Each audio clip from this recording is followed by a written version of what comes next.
시청자 여러분 안녕하세요. 여러분의 성공 투자를 응원합니다. 출발 증시와이드 2부 시작합니다. 진행의 이가은입니다. 어제 뉴욕 증시는 상승하면서 마무리를 지었습니다. PPI 지표가 발표가 됐죠. 예상치에 부합하거나 혹은 하회하는 수준으로 나오게 되면서 인플레에 대한 우려감이 다소 진정이 됐습니다. S&P 500 지수는 올타임하이 신고가를 기록을 했고요. 유가도 하락으로 전환을 했습니다. 어제는 샌디스크의 인베스터 데이도 열렸습니다. 이 자리에서 매출 총이익률을 무려 80%까지 올려잡으면서 자신감을 표현을 했고요. 잉여 현금 흐름도 전액 주주 환원으로 하겠다라고 밝히면서 반도체주 전반적인 흐름이 굉장히 양호했습니다. SK 하이닉스의 ADR도 7% 정도 추가적인 상승세를 이어갔으니까요. 오늘 우리 시장에서 긍정적인 영향을 줄 수 있을지 함께 체크해 보시죠. 자, 그럼 먼저 어제 우리 시장은 어떻게 마감했었는지 지수부터 만나보겠습니다. 양시장 플러스권에서 잘 마무리를 지었고요. 어제 코스피가 3.5% 상승했습니다. 장중에는 6,900선에 근접했던 순간도 있었습니다. 그런데 121선에 대한 매물대, 저항을 좀 소화하는 구간이 필요해 보이는 상황이고요. 특히 어제는 옵션 만기 영향도 있었기 때문에 6,900선에 근접한 채 마무리를 지었습니다. 6,800선에서 3% 정도 상승을 했고요. 코스닥은 저점 대비해서 쭉 올라오는 중이죠. 지금 한 33% 정도 회복을 해냈고요. 861선에서 개인 위주의 수급 동향이 확인이 되기도 했습니다. 어제 싱가포르 국부펀드인 테마섹에서 삼성전자와 하이닉스 관련한 부분들 투자 검토하고 있다라는 부분 전달 드린 바가 있습니다.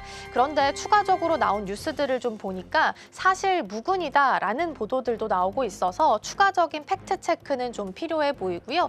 대신 라운드힐에서 삼성그룹에 전반적으로 투자할 수 있는 ETF를 미국에 상장하는 부분을 신청했다라는 게 어제 시장에서 좀 보도가 되기도 했습니다. 오히려 삼성그룹 쪽으로 시선이 쏠리게 될지 이 부분도 함께 체크해 보시면 좋겠습니다.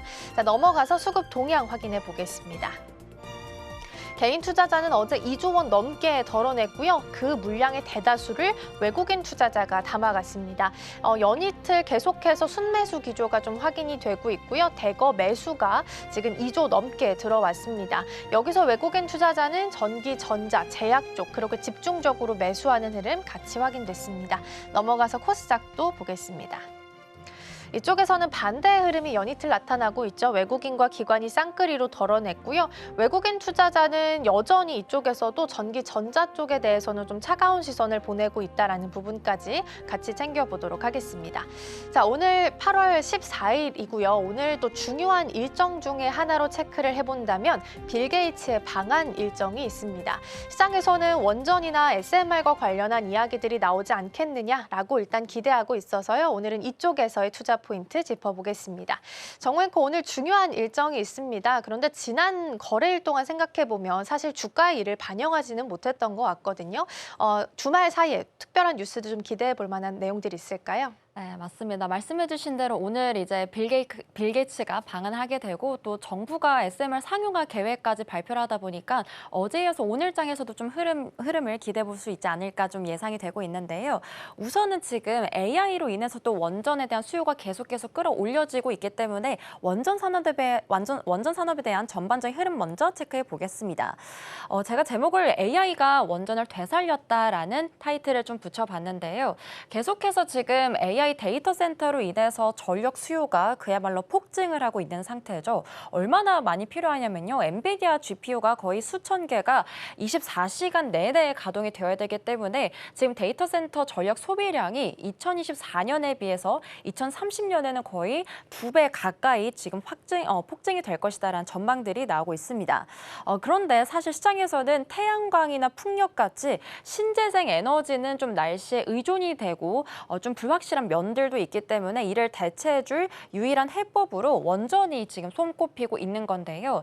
원전은 24시간 안정적인 이 대용량의 전력을 공급해줄 수 있는 유일한 해법으로 떠오르고 있기 때문에 지금 AI 전력 수요에 발맞춰서 원전까지 우리 시장에 다시 귀환한 모습들 체크를 해볼 수 있었습니다. 그리고 이런 흐름들은요. 미국 빅테크의 행보를 보면 더욱더 자세하게 좀 살펴볼 수 있는데요. 미국 빅테크가 원전 사업자와 지금 장기적인 전력 계약을 맺고 있습니다. 대표적으로 미국 안에서 가장 큰 에너지 기업인 이 콘스텔레이션 에너지와 마이크로소프트가 이 원전 1호기 재가동을 지금 추진을 하고 있는 상황이고요. 8월 6일 날 이 콘스텔레이션 에너지의 2분기 실적이 나오게 됐는데 예상치를 상회를 했었고요. 그리고 추가적으로 920메가와트의 장기 공급 계약까지 맺은 상태로 현재 파악이 되고 있습니다. 그리고 원전이라고 한다면 우라늄 가격까지도 저희가 좀 같이 살펴봐야 되는데요. 지금 우라늄 가격 또한 고공행진을 하고 있습니다. 1년 사이에 지금 20% 가까이 상승을 하고 있고 파운드당 86.5달러를 최근에 기록을 했습니다. 그런데 우라늄은요, 카자흐스탄이나 캐나다 같이 일부 국가 안에서 지금 70% 이상 공급이 되고 있기 때문에 이 공급 면에서도 지금 따라오지 못하고 있는 상황이라 이 부분까지도 원전주의 수혜 요인으로 하나로 꼽히고 있습니다. 그렇다면 우리나라 안에서도 지금 원전주 굉장히 많은 기업들이 있는 상황이잖아요. 간단히 누가 무엇을 만드는지 체크를 해보겠습니다. 먼저 제가 이 운영 해체까지 설계도 큰 흐름으로 좀 나눠서 볼 수 있는데 설계라고 한다면 이제 원전의 설계도를 만드는 좀 나눠서 볼 수 있는데 설계라고 한다면 이제 원전의 설계도를 만드는 기업이겠죠. 원전 건설 설계와 엔지니어링을 도맡는 한전 기술이 대표적인 기업이고요. 이런 설계도를 바탕으로 주기기를 제조해주는 기업이 바로 두산 에너빌리티입니다. 두산 에너빌리티는 특히나 원자로나 증기 발생기 같이 이 원전 산업에 꼭 필요한 핵심 부품을 만드는 기업이기 때문에 원전주 안에서도 대표 종목으로 꼽히고 있고요. 그렇다면 시공에는 또 어떤 게 있을까요? 원전 건설 EPC 쪽을 담당해주고 있는 현대건설과 GS건설 쪽까지도 원전주의 밸류체인으로 현재 묶여있는 상황입니다. 그리고 다 만든 원전들을 추가적으로 유지보수 또 정비를 해줘야 되겠죠. 계속 운전을 위해서 정비를 해주는 한전 KPS 그리고 또 운영까지 담당해주고 있는 한수원이 있습니다. 그리고 최근 들어서는 이제 원전 짓는 것뿐만 아니라 해체하는 시장까지도 넓어지고 있는 상황인데요. 원전 해체 쪽 폐기물 처리나 삼중수소 같이 이런 부분들을 안전하게 잘 제거할 수 있는 기술을 갖고 있는 대표적인 기업으로 한택이나 워린 TNA라는 이 기업들이 있는 상황입니다. 이렇게 원전 산업의 전반적인 기업들 간단하게 체크를 해봤고요. 앞서 가은앵커니 언급해주신 빌 게이츠의 방한 이벤트 다음 장표에서 같이 만나보겠습니다. 네, 이제 빌 게이츠가 오늘 우리나라에 방문을 하게 됩니다. 캡처인 헤드라인 보시면요. 우리 이 빌 게이츠 방한으로 인해서 지금 SK와 HD 현대가 주목을 받고 있습니다. 왜냐하면 이런 기업들과 함께 이제 테라파워가 SMR 상용화 동맹 소식이 좀 이어지지 않을까라는 기대감들이 현재 모아지고 있는데요. 빌 게이츠가 우선 우리나라를 방문을 해서 한성숙 국무총리와 면담을 할 것으로 지금 예정이 되어 있는 상황입니다. 빌 게이츠 이사장이 먼저 면담을 제안했다고 하더라고요. 그래서 이 안에서 어떤 세부 의제가 다뤄질지 좀 보자면 테라파워의 주요 주주인 SK그룹이 세부적으로 좀 조율을 하면서요. SK와 HD현대 경영진과 잇따라 접촉이 있을 것으로 지금 예정이 되어 있습니다. 그래서 특히나 지금 테라파워 프로젝트 안에서 한국 기업들이 많은 활약을 하고 있는데 오늘 만남을 통해서 이런 역할 범위가 더욱더 확대될 것으로 지금 기대가 되고 있는 상황입니다. 그렇다면 테라파워 프로젝트 안에 우리나라 기업들이 어떻게 지금 참여를 하고 있을까요? 먼저 앞서 언급드린 한수원 기업은요. 올해 1월에 SK이노베이션을 보유하고 있었던 이 테라파워 지분을 600억 원에 인수를 하게 됐습니다. 그래서 지금 지분을 갖고 있는 상황이다라고 보시면 되겠고요. HD현대중공업도 마찬가지입니다. 여기는 지난 5월에 나트륨 원자로 주기기를 공급하는 이 우성 협상 대상자로 선정이 됐습니다. 그래서 직접적으로 제작을 하는 면에서 좀 수혜를 받을 것으로 보이고 있고 두산 에너빌리티도 마찬가지입니다. 코어 배럴이나 가드 베셀 같이 핵심 부품을 제작하거나 공급하는 면에서 지금 확정이 되어 있기 때문에 마찬가지로 두산 에너빌리티 수혜가 기대가 되고 있습니다. 사실 지난해 8월에 방한을 했을 때는 단순히 좀 어느 정도 논의 단계였다면 이번 방안을 통해서 이런 논의가 실제 사업으로 구체화될 것이다라는 기대감들이 모아지고 있습니다. 그래서 1년 만에 논의 단계가 얼마나 또 실행으로 넘어갈 수 있을지 이 부분도 관전 포인트로 보시면 좋을 것 같습니다. 다음 장표로 넘어가서요. 그렇다면 SMR 이야기 그리고 테라파워가 구체적으로 어떤 기업인지 마저 이야기 나눠보겠습니다. SMR은요, 소형 모듈 원자로의 이 줄임말이죠. 사실 기존의 대형 원전은 1000메가와트급 이상의 굉장히 많은 용량을 또 갖고 있고 워낙 크기 때문에 이 원전 하나를 짓는데 거의 10에서 15년 정도라는 굉장히 긴 시간이 걸리고 있다고 합니다. 그런데 SMR은 이름에서도 이제 소형이라는 말이 들어가 있죠. 그렇기 때문에 용량으로 봤을 때는 300메가와트보다 이하의 용량을 갖고 있고 그리고 공장에서 모듈을 제작을 한 다음에 현장에서 조립하는 방식이기 때문에 대형 원전보다는 건설 기간도 그렇고 이 비용적인 면에서 단축을 할 수 있다는 가장 큰 이점을 갖고 있습니다. 그리고 심지어 AI 데이터 센터 바로 옆에 또 설치를 할 수 있기 때문에 이 대형 원전보다 또 공간 차지 면에서도 더 효율적이고요. 전력도 바로 공급을 할 수 있기 때문에 또 다른 송전이라는 어떤 기술이 필요하지 않기 때문에 이런 부분에서도 현재 이점이 되어주고 있습니다. 이런 상황 속에서 테라파워 쪽도 같이 살펴볼까요? 테라파워는 지금 4세대 원자로를 메인 사업으로 하고 있습니다. 나트륨 원자로인데요. 이건 다시 말해서 물 대신에 액체 나트륨으로 냉각하는 원전이라고 합니다. 그래서 소듐 냉각 고속로, 그래서 SFR이라고 또 부르는데요. 특징을 좀 보자면 물 대신에 액체 나트륨으로 냉각을 시키기 때문에 기존에 좀 불안정했던 출력을 한층 더 보완해주는 상대적으로 더 유연한 설계 기술을 갖고 있고요. 그리고 올해 3월에는 이 미국 와이오밍 캐머럴 1호기 건설 허가까지 획득을 했다고 합니다. 그리고 이거는 미국 안에서 상업 규모 차세대 원전으로서 첫 번째 사례이기 때문에 테라파워도 지금 미국 안에서 정말 주목을 받고 있는 기업 중에 하나다라고 보시면 되겠습니다.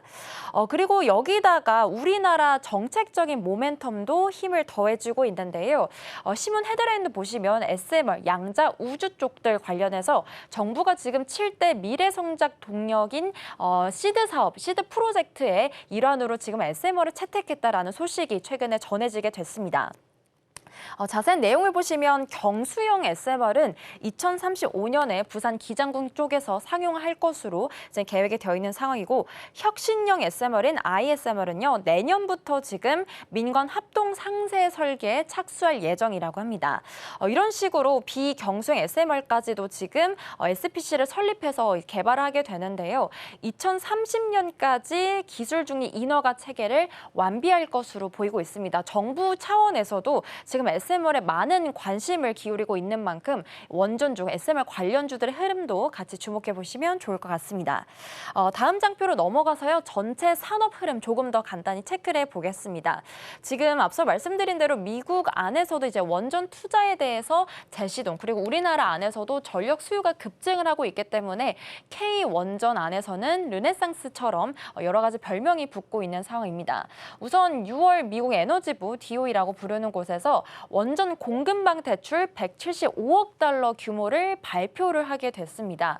기존의 이 장납기 기자재나 공급망 투자 지원을 신규 원전 건설을 앞당기는 목적으로 지금 대출 규모를 발표하게 된 건데 여기다가요 또 지난달부터는 미국 원전 외국인 소유 규제 완화까지 시행을 했다고 합니다. 다시 말해서 이제는 이런 규제를 완화를 시켰기 때문에 외부 자본 또는 외부 기술까지 활용을 해서 원전 산업을 재건하는 속도를 한층 높이겠다라는 원전 산업의 의지를 저희가 다시 한번 확인할 수 있는 대목이라고 보시면 되겠는데요. 이런 상황들을 종합적으로 봤을 때 지금 KB증권 측에서 원전 관련 코멘트를 몇 개 한 게 있어서 제가 좀 가져봤습니다. 하반기부터는 미국 원전 확대 정책이 실제 사업과 발주로 연결되는 본격화되는 구간이 나올 것이다. 그래서 하반기에 조금 더 주목을 해보면 좋을 것 같고요. 그리고 특히나 이번 미국 원전이 이렇게 확대가 되는 흐름은 단순 신규 건설보다는 어떻게 보면 산업을 재건해주는 쪽으로 영역을 확대해서 해석을 해야 된다라고 하더라고요. 그래서 이 플릿 전략이라던가 공급망 재구축, 금융이나 인허가까지 동시에 추진되고 있기 때문에 단순히 원전 하나를 짓는 게 아니라 이 전체 산업을 다시 재건해주는 굉장히 큰 흐름으로 접근해야 된다라는 코멘트까지 나오고 있는 상황입니다. 여기다가 우리나라에서도 또 추가 원전에 대한 가능성들이 계속 제기가 되고 있는 상황이죠. 김성환 기후부 장관이 최근에 추가 원전 건설 필요성이 있다라고 직접 언급을 하기도 했고요. 특히나 10월까지는 지금 제12차 전력 수급 기본 계획까지 마련될 예정이니까 정책적인 모멘텀까지 원전주에 얼마나 힘을 실어줄지 이 부분도 같이 체크 포인트로 확인해 보시죠. 그렇다면 다음 장표로 넘어가서요. 관련된 종목들, 이 원전주 일주일 수익률도 함께 간단히 체크를 해보겠습니다. 우선 우리기술이 있습니다. 우리기술은 첫 번째 장표에서 제가 언급은 안 해드렸는데 원전 계측 제어 시스템을 국내 최초로 국산화한 기업입니다. 우리기술 일주일 수익률 거의 24%대 정도 지금 차지하고 있고요. 그리고 두산 에너빌리티가 원전 대표주라고 말씀을 드렸었죠. 주기기 제조뿐만이 아니라 앞서 말씀드린 SMR 쪽까지도 지금 참여를 하고 있는 상황입니다. 그렇기 때문에 지금 전 세계적으로 원전 신규 건설 확대 흐름에 맞춰서 가장 직접적인 수혜를 받고 있는 기업이고 그리고 빌 게이츠의 테라파워, 이 나트륨 원자로 쪽에서도 핵심 부품을 공급해주고 있는 기업입니다. 최근에 일주일 수익률 15% 가까이 상승률 달성을 해줬고요. 한전기술도 마찬가지입니다. 한전기술은 특히나 우리나라에서도 이 체코 두코바니 원전 사업에서 팀코리아의 일원으로 참여를 했기 때문에 이쪽에서도 지금 많은 수혜를 받아가고 있는데요. 마찬가지로 일주일 수익률 14% 넘어가고 있는 흐름들 체크가 되고 있습니다. 원전용 계측기를 만들고 있는 우진 기업도 있고 앞서 말씀드린 원전 정비나 유지 보수를 또 담당해주고 있는 한전 KPS 종목까지 같이 체크를 해보면 좋을 텐데 각각 일주일 수익률 보면 10%대 그리고 5%대의 견조한 오름세 보여주고 있습니다. 핵심 원전주 투자 원칙을 보자면요. 단순히 우라늄 가격에 좀 연동을 시킬 게 아니라 원전 기업들이 실제로 원전 발주나 수주 그리고 실제 공사에서 얼마나 많은 실적을 내주는지 이 부분을 꼭 체크를 해보고 접근해야 되겠습니다. 그래서 이 기대감만으로 오르는 게 아니라 수주 공시를 확인한 이후에 접근을 해야 된다라는 게 증권가들의 공통된 의견이었습니다. 그래서 이 원전주의 체크 포인트를 좀 정리를 해보자면 미국 발주도 점점 가시화가 되고 있고 여기다가 체코 이후에 추가 수주가 얼마나 되는지 그리고 국내 SMR 상용화 로드맵까지 세 가지 흐름이 맞물리고 있는 상태다라고 보시면 되겠습니다. 마지막 장표 넘어가서요. 투자 포인트 리스크 빠르게 체크해 보겠습니다.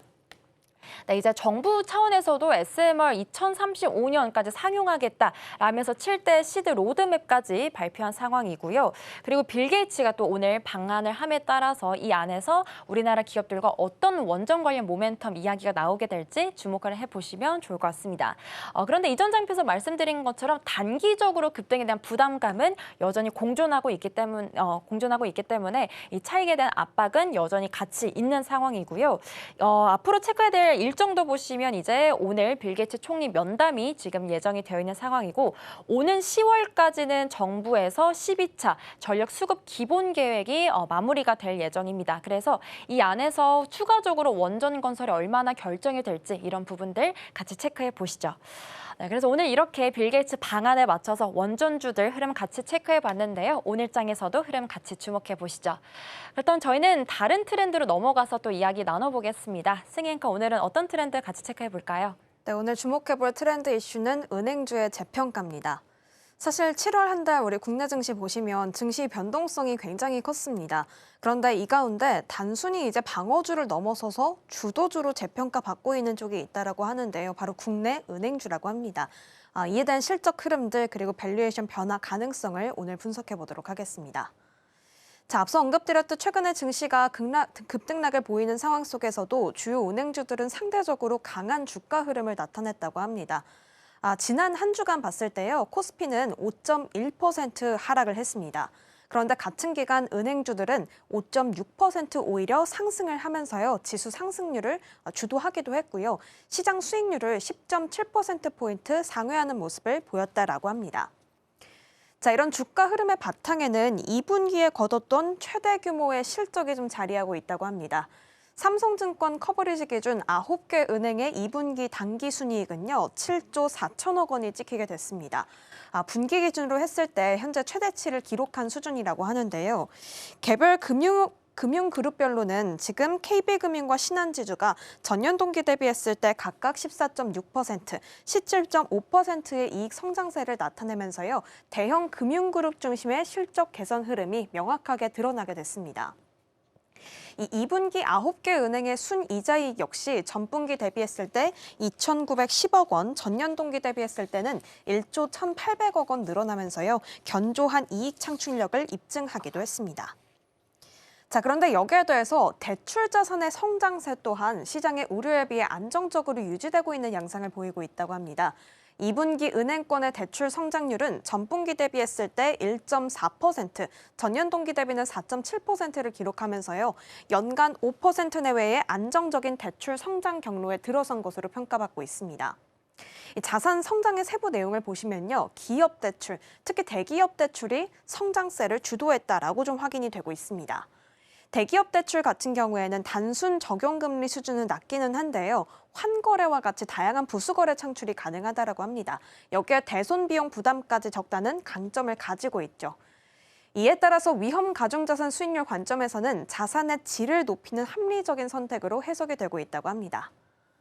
결국에 역대 최대 실적을 달성을 하게 된 은행주들인데요. 단순한 이익 성장을 넘어서서 수익성 지표 전반의 개선을 도모하고 있는 모습을 우리는 확인을 해볼 수가 있었습니다.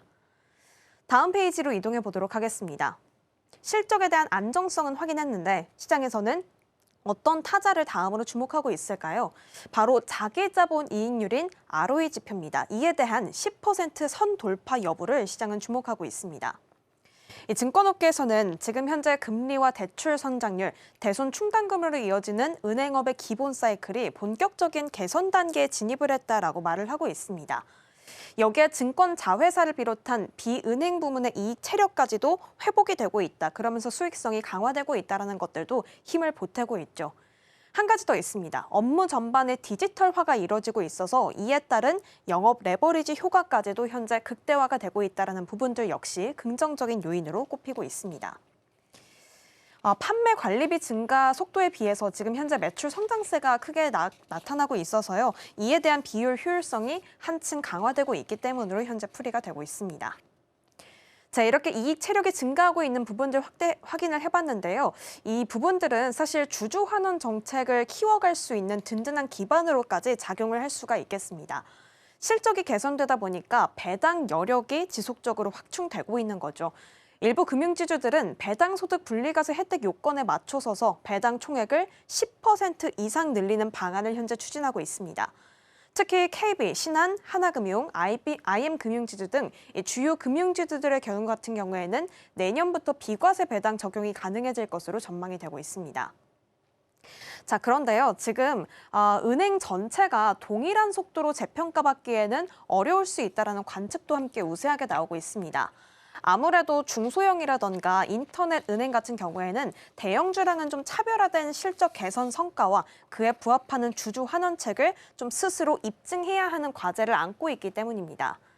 그래서 전문가들은 현재 증시 변동성 속에서 이 은행주들의 안정성은 일단 확인이 된 만큼 향후 비은행 부문 중심의 ROE 개선과 그리고 차별화된 주주 환원 정책을 제시하는 대형 금융지주가 업종의 재평가를 주도할 것으로 내다보고 있습니다. 이 같은 펀더멘털 개선이라던가 주주 환원 확대 흐름은 자연스럽게 시장이 평가하는 자산 가치 지표의 변화와도 연결이 되고 있는데요. 이 내용은 다음 페이지를 통해서 살펴보도록 하겠습니다. 최근 은행주 재평가 논의에서 또 핵심이 되는 축이 한 가지 더 있습니다. 바로 주당 순 자산인 BPS의 지속적인 성장 구조가 또 자리를 하고 있습니다. 주가가 꾸준히 상승하고 있음에도 불구하고 은행들이 이익 축적을 통해서 자기 자본 규모를 빠르게 늘리면서 향후 예상 PBR 주가순 자산 비율의 부담은 오히려 낮아지는 현상이 나타나고 있다고 합니다. 실제로 증권가의 지금 추산을 좀 확인을 해보시면요. KB금융의 예상 PER은 올해 1.1배 수준에서 지금 내년에는 그냥 한 배 수준으로 낮아질 것으로 예상이 되고 있다고 합니다. 하나금융지중 역시 같은 기간 0.9에서 0.8로 하락할 것으로 전망이 되고 있습니다.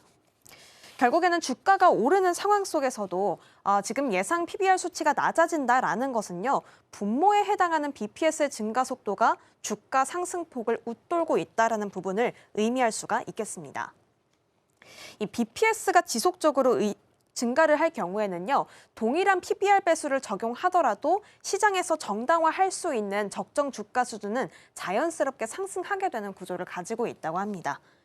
결과적으로 과거 국내 은행주들의 상한선으로 인식됐었던 PBR 한 배가 가진 의미 자체가 변화하고 있는 셈이 되겠죠. 이를 해외 주요 글로벌 은행들과 한번 비교해 보도록 하겠습니다. 비교했을 때 국내 은행주들의 밸류는 여전히 부담이 낮은 수준에 머물러 있다고 하는데요. 올해 예상 PBR 기준으로 미국 JP모건은 2.6, 그리고 옆에 뱅크 오브 아메리카 같은 경우에는 1.6, 그리고 스페인 산탄데르가 1.7 수준에서 현재 거론이 되고 있습니다. 반면 국내 대표 금융지주들과 비교했을 때는 KB금융이 1.1, 신한지주 0.9, 하나금융지주도 마찬가지로 0.9배 수준에 형성이 되어 있는 상태입니다. 전문가들은 국내 은행주의 추가적인 재평가 여부가 단순한 PBR 수치 도달보다는요, 이 한 배 이상의 평가를 정당화할 수 있는 ROE 수준과 그리고 앞서 환원의 주주 환원의 지속 가능성에 달려 있다라고 지적을 하고 있습니다.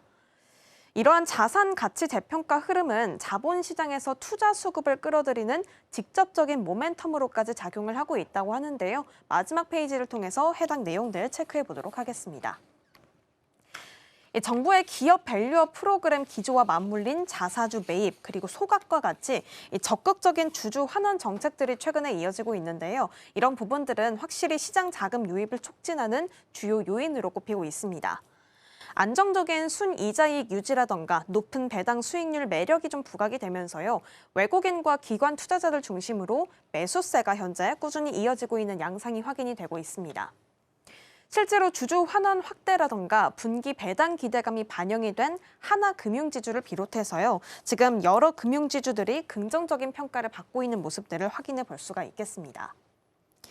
이 자사주 소각을 통한 주당 가치 제고 기대감이라던가 비이자이익 성장세가 또 맞물리면서요. 신한지주, KB금융, 그리고 여러 가지 은행들 중심으로 전반적으로 매수세가 테마적으로 확산되는 흐름까지 확인이 되고 있습니다. 여기에 더해서 인터넷 전문 은행이라던가 지방 금융 지주사군 역시 이 성장세라던가 자산 건전성 관리 성과에 힘입어서 동반 상승 대열에 함께 합류를 했다라는 부분들까지 확인을 해볼 수 있겠습니다. 현재 금융투자 업계에서는 이 은행 업종에 대해서 자본 적정성과 그리고 충분한 주주 환원 여력을 갖춘 이 대형 금융지주 중심의 접근이 유효하다라고 좀 조언을 하고 있는 상태입니다. 결국에 지금 시장 금리 하향 안정화 기조가 이루어지고 있는 상황 속에서 핵심 이익 창출력이 안정적으로 유지되고 있는 부분들 오늘 은행주 안에서 체크를 해봤습니다. 여전히 배당 안정성과 주주가치 제고 정책도 함께 모멘텀으로 자리하고 있는 상황 속에서 여러 가지 안정성을 좀 확보한 은행주들의 흐름을 우리가 확인을 해봤는데요. 결국에는 은행주가 이제 방어주라는 기존 인식을 넘어선 듯합니다. 그리고 이제 주도주로 좀 확실하게 자리매김하기 위해서는 앞서 확인해봤듯이 지속적인 ROE 개선이라던가 실질적인 실적 연결성을 좀 증명해야 된다. 그렇기 때문에 결과적으로는 이런 부분들이 주가 재평가의 핵심 변수로서 자리를 할 것이다라는 부분들 오늘 확인을 해봤습니다. 이 안에서 여전히 대형 금융지주 중심의 접근은 유효하다라는 부분들까지 체크를 해봤죠. 자, 결국 변화하는 환경 흐름들이 확인이 되고 있습니다. 이 안에서 국내 금융지주사들이 자본 효율성을 얼마나 끌어올릴 수 있을지를 우리가 체크해봐야 될 시점으로 정리를 해보도록 하겠습니다. 지금까지 와이드 트렌드였습니다.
네, 시시각각 변하는 시장 흐름, 서울경제는 어떤 뉴스에 주목하고 있을까요? 이 시각 서울경제로 이어가 보겠습니다. 서수진 앵커 나와 계십니다. 어서 오세요. 안녕하세요. 네, 먼저 2분기 낸드 성적표부터 열어보겠습니다. 1위는 삼성전자가 차지를 했는데 사실 세부적인 내용들을 좀 살펴보면 유의미한 변화들이 확인이 됐다고 합니다. 어떤 내용일까요? 네, 어제 나왔던 카운터포인트 리서치의 발표를 보면 삼성전자가 올해 2분기 전 세계 낸드 시장에서 출하량 기준으로 25%를 차지하며 1위를 기록했습니다. 다만 2년 전 32%였던 것과 비교하면 비중이 다소 줄었는데요. 이게 경쟁력이 떨어져서가 아니라 상대적으로 수익성이 훨씬 높은 D램 생산에 집중하면서 의도적으로 공급 우선순위를 조정했기 때문입니다. 반면 SK하이닉스는 자회사 솔리다임의 실적이 크게 늘면서 22%로 2위에 올랐고요. 중국의 양쯔 메모리가 처음으로 글로벌 3위권에 진입하는 변화가 있었습니다. 여기서 시장이 진짜 주목하고 있는 이유는 단순한 점유율 순위가 아닙니다. 바로 ESSD라고 불리는 기업용 고용량 저장 장치 수요의 폭발적인 증가인데요. 최근 AI 산업이 데이터를 그저 학습하는 단계를 넘어서 실제로 추론하고 적용하는 단계로 넘어가고 있습니다. 이 과정에서 서버용 ESSD가 필수적인데 전체 낸드 출하량의 절반 가까이를 차지할 정도로 비중이 커졌고요. 관련 매출도 작년보다 5배나 급증했습니다. 그러니까 앞으로의 낸드 시장은 고부가 가치 제품인 ESSD 시장을 누가 장악하느냐가 전체 수익성을 결정짓는 핵심 관건이 될 것입니다. 네, 어제 언급드린 것처럼 싱가포르의 국부펀드인 테마섹에서는 삼성전자와 하이닉스에 대한 처음 투자 검토 소식이 전달이 됐습니다. 물론 단독 뉴스고 또 사실 무근이라는 이야기도 들려오고 있어서 팩트체크는 추후에 조금 더 해봐야 될 것 같긴 한데요. 일단 장기 투자를 하는 쪽이라 사실로 확인되면 긍정적으로 평가를 좀 내릴 수 있을 것 같습니다. 일단 내용 먼저 체크해 주시죠. 네, 운용 자산만 572조 원에 달하는 아시아 최대 국부펀드 테마섹인데요. 한국 증시에 투자하는 건 이번이 처음이라고 합니다. 외부 자산 운용사에 맡기지 않고 내부 인력을 통해서 직접 투자를 진행하는데 최근 국내 증시가 단일 종목 레버리지 ETF 허용 등으로 변동성이 커졌던 국면에서 자금 집행 시점을 조율하기 위해 8월 12일경 한국 정부와도 접촉한 것으로 확인이 되고 있습니다. 테마섹이 이렇게 직접 나선 배경은 명확합니다. AI 밸류체인 중에서 현재 메모리 반도체 분야가 가장 저평가되어 있다고 판단했기 때문인데요. 이들은 AI 반도체 수요를 단기적인 유행이 아니라 산업 구조 전체를 바꾸는 장기 성장 동력으로 보고 있습니다. 테마섹은 이미 엔비디아나 TSMC, ASML 같은 글로벌 AI 핵심 기업들의 지분을 대거 보유하고 있는데요. 향후 5년 안에 전체 포트폴리오에서 AI 관련 투자 비중을 현재 6%에서 최대 15%까지 끌어올리겠다는 목표를 세웠습니다. 그 연장선에서 한국의 메모리 투톱인 삼성전자와 SK하이닉스의 장기적인 주가 상승 여력을 확신하고 대규모 자본을 투입하는 것으로 분석되고 있습니다. 네, 근데 단기적인 기대 이벤트로 본다면 주주 환원에 대한 부분입니다. 시장에서 이 수치를 계속 높이는 중인데 삼성전자와 하이닉스 합산해서 300조 원에 대한 이야기까지 나오고 있습니다. 실제적으로 현실 가능성이 있는 숫자일까요? 네, 이번에 두 회사가 역대급 실적을 내면서요. 잉여 현금 흐름이 막대하게 쌓이게 됐습니다. 어떻게 주주들에게 돌려줄지가 현재 최대 관심사인데요. 주주 환원이라는 건 기업이 번 돈을 배당금을 주거나 자사주를 매입해서 소각하는 방식으로 주주 가치를 높이는 활동을 말합니다. 증권가에서는 두 회사의 연간 합산 주주 환원 규모가 향후 최대 300조 원에 달할 수 있다라는 분석을 내놓고 있습니다. 삼성전자는 이르면 8월 중에 특별 배당을 포함해서 향후 3년치의 주주 환원 정책을 발표할 예정입니다. 기업이 영업 활동을 하고 투자를 뺀 뒤 실제로 융통할 수 있는 돈을 잉여 현금 흐름이라고 하는데요. 증권가에서는 삼성전자가 이 잉여 현금 흐름을 바탕으로 연간 주주 환원의 규모를 기존보다 10배 이상 키워서 최대 200조 원까지 확대할 수 있다고 추정하고 있습니다. SK하이닉스도 지난 8월 7일에 분기 배당 실적을 공개하게 되면서 3분기 안에 추가적인 주주 환원 방안을 발표하겠다고 밝혔습니다. 하이닉스는 이미 올해 재무 목표였던 순현금 100조 원을 초과 달성했고 일본 키옥시아 지분 매각 대금 63조 원가량도 유입될 잠재력이 있습니다. 증권업계는 이런 탄탄한 자금력을 바탕으로 자사주 매입이나 특별 배당에 최대 100조 원까지 투입할 수 있다고 분석이 나오고 있고요. 결국에 이렇게 대규모적인 잉여 현금 환원 정책이 구체화된다면 주가 변동성을 낮추고 두 기업의 장기적인 주가 상승을 이끄는 강력한 원동력이 될 것입니다. 네, 일단 프리시장에서의 분위기를 보면 하이닉스가 훨씬 더 강합니다. 하이닉스 스퀘어가 6%대 상승을 켜져 있고요. 삼성전자는 2.9% 오름세 현재 시현하고 있습니다. 자, 넘어가서 이번에는 원전 관련한 이야기 체크해 보겠습니다. 앞서 언급드린 것처럼 오늘 빌 게이츠의 방한 이벤트가 대기 중이고요. 최태원 SK그룹 회장과 정기선 HD 현대 회장이 함께 회동을 가질 예정으로 알려져 있습니다. 시장에서는 어떤 내용들을 좀 기대해 볼 수 있을까요? 네, 이번 회동은 글로벌 소형 모듈 원자로, 그러니까 SMR 시장의 상업화가 본격적으로 추진되고 있음을 보여주고 있습니다. HD현대와 테라파워는 2024년 12월 미국 와이오밍주 캐머러에 건설되는 345메가와트급의 소듐 냉각 고속로 원자로 융기 제작 계약을 맺었고요. 이 설비를 제작하는 등의 지속적인 협력을 이어왔습니다. 이번 회동을 통해서 나트륨 원자로 상업화를 위해서 공급망 구축 방안이 한층 더 구체화될 것으로 예상되고 있습니다. SMR 같은 경우 기존 대형 원전에 비해서 안정성이 높고 공장 제작이 용이하다는 장점이 있는데 주요 글로벌 기업들이 적극적으로 투자하는 분야입니다. 글로벌 주요 플레이어들의 협력 확대는 SMR 기자재 시장의 파이를 키우는 계기가 되겠고요. 기술력을 확보한 국내 주기기 제작 기업들에게도 장기적인 수주 기회를 넓혀주는 호재로 작용하게 되겠습니다. 네, 그리고 최근에 정부가 7개 시드, 씨앗을 뿌리겠다라고 발표를 했고요. 여기 7개 씨앗 안에 SMR도 같이 언급이 좀 된 상황입니다. 그렇게 본다면 두산 에너빌리티가 가장 핵심적인 수혜 기업이 될 수 있을까요? 네, 두산 에너빌리티가 3세대 경수로형부터 4세대 비경수로 SMR까지 이 모두 제작할 수 있는 기술력을 갖추고 있기 때문에 아무래도 주목해볼 필요가 있을 것 같습니다. 정부가 2035년까지 부산 기장군에 3세대 한국형 SMR인 ISMR을 상용화하게 되고요. 4세대 SMR은 2030년대에 본격적인 건설에 들어간다라는 이야기가 함께 내놓았습니다.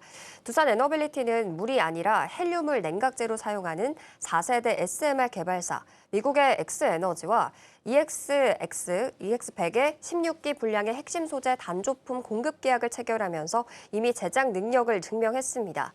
그리고 시장 수요에 맞춰서 8,068억 원을 투자해서 창원 공장 부지에 SMR 전용 공장까지 신축하고 있는데요.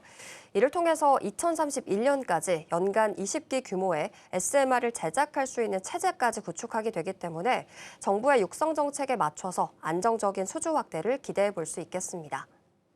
네, 그리고 투자 초고수들이라고 불리는 인물들이 다 두산에너빌리티를 좀 매수했다라는 기사들도 같이 좀 보도가 됐습니다. 이번 매수세의 집중적인 원인은 어디서 찾아볼 수 있는지 간단하게 짚어보겠습니다. 네, 우선 2분기 실적이 굉장히 잘 나왔고요. 이 안에서 하반기에 예정되어 있는 다양한 원전과 전력 인프라 수주 모멘텀이 투자 유입의 주요 원인이 되겠습니다. 이번에 초고수 순매수 상위권에 두산 에너빌리티가 그렇게 되면서 이름을 올리게 됐는데요. 두산 에너빌리티의 올해 2분기 연결 기준 영업이익이 3,143억 원으로 시장의 예상치를 상회했습니다. 여기에 인공지능 데이터 센터 증가에 따라서 가스터빈과 발전 설비가 수요가 확대되고 있고요. 체코 원전 프로젝트 추진, 미국의 SMR 기자재 공급 등의 호재까지 겹쳐 있습니다. 증권가에서도 본업의 성장성을 높게 평가하면서 목표 주가를 11만 원에서 16만 5천 원 수준으로 유지하고 있는 상황입니다. 네, 현재 프리장에서는 3% 정도 오름세 시현하고 있습니다. 이 시각 서울경제 오늘 여기서 마무리합니다. 오늘 말씀 고맙습니다.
개장까지 20분 남은 시점 스탁 포인트로 이어가겠습니다. 오늘은 SCTV 이민 전문가와 함께하겠습니다. 전문가님 어서 오세요. 네, 안녕하세요.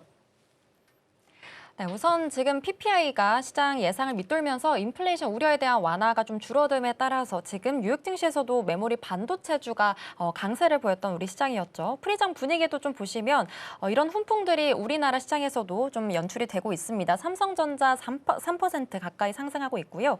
SK하이닉스도 5% 가까이 올라주고 있으면서 특히나 전기가 오늘도 지금 8%대 벌써 강세를 보여주고 있는 상황입니다. 반도체 쪽도 지금 괜찮고 조선이나 원전 쪽까지도 지금 흐름 괜찮게 잘 나오고 있는 상황인데요.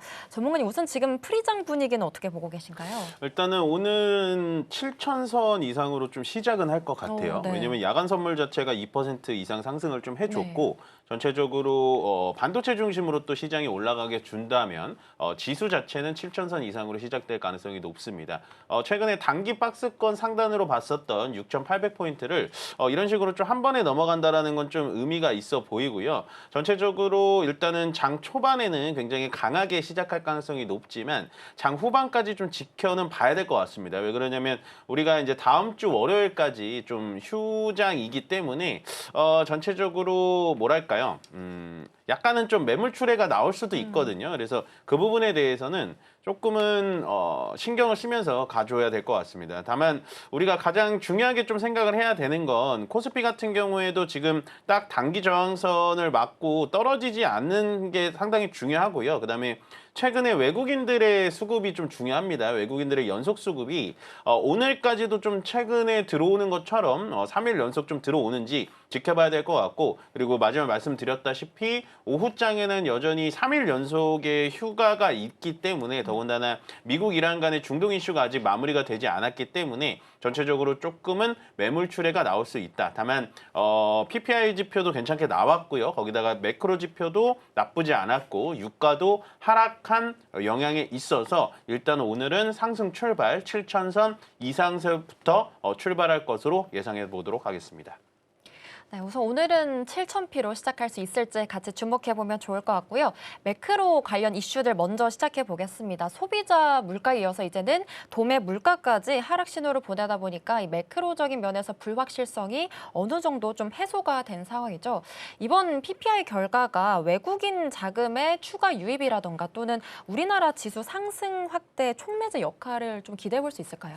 일단은 뭐 그게 주 원인은 아니겠지만 네. 전체적으로 PPI가 조금 시장에서 걱정을 했었던 것 같아요. CPI 때보다 PPI가 훨씬 더 반응을 해줬기 때문에 그래서 미국 시장이 안정적으로 좀 올라와 준 게 우리나라 시장도 연속적으로 좀 상승을 보여줄 수 있을 것 같다라고 보여집니다. 결국엔 우리가 CPI와 PPI를 계속해서 예민하게 보는 이유는 미국의 금리 인상에 대한 부분에 대한 부담감이라고 보시면 될 것 같은데 어제 이제 패드워치 자료를 확인을 해보니까 전체적으로 미국 금리 인상에 대한 퍼센테이지가 굉장히 낮아졌고요. 원래는 미국 금리 인상이 올해 2번 있을 것이다라는 패드워치의 분석도 있었는데 전체적으로 2번 인상은 거의 0%에 수렴을 하고 한 번 인상한다라는 거는 지금 50% 미만으로 확률이 떨어진 걸 봐서는 전체적으로 미국의 물가 지표는 굉장히 안정돼 있다. 그러면 미국의 금리는 거의 동결된 확률이 높을 것이고 그러면 주식시장에 대해서는 부담감이 없을 것이다라고 해석하시는 게 좋습니다.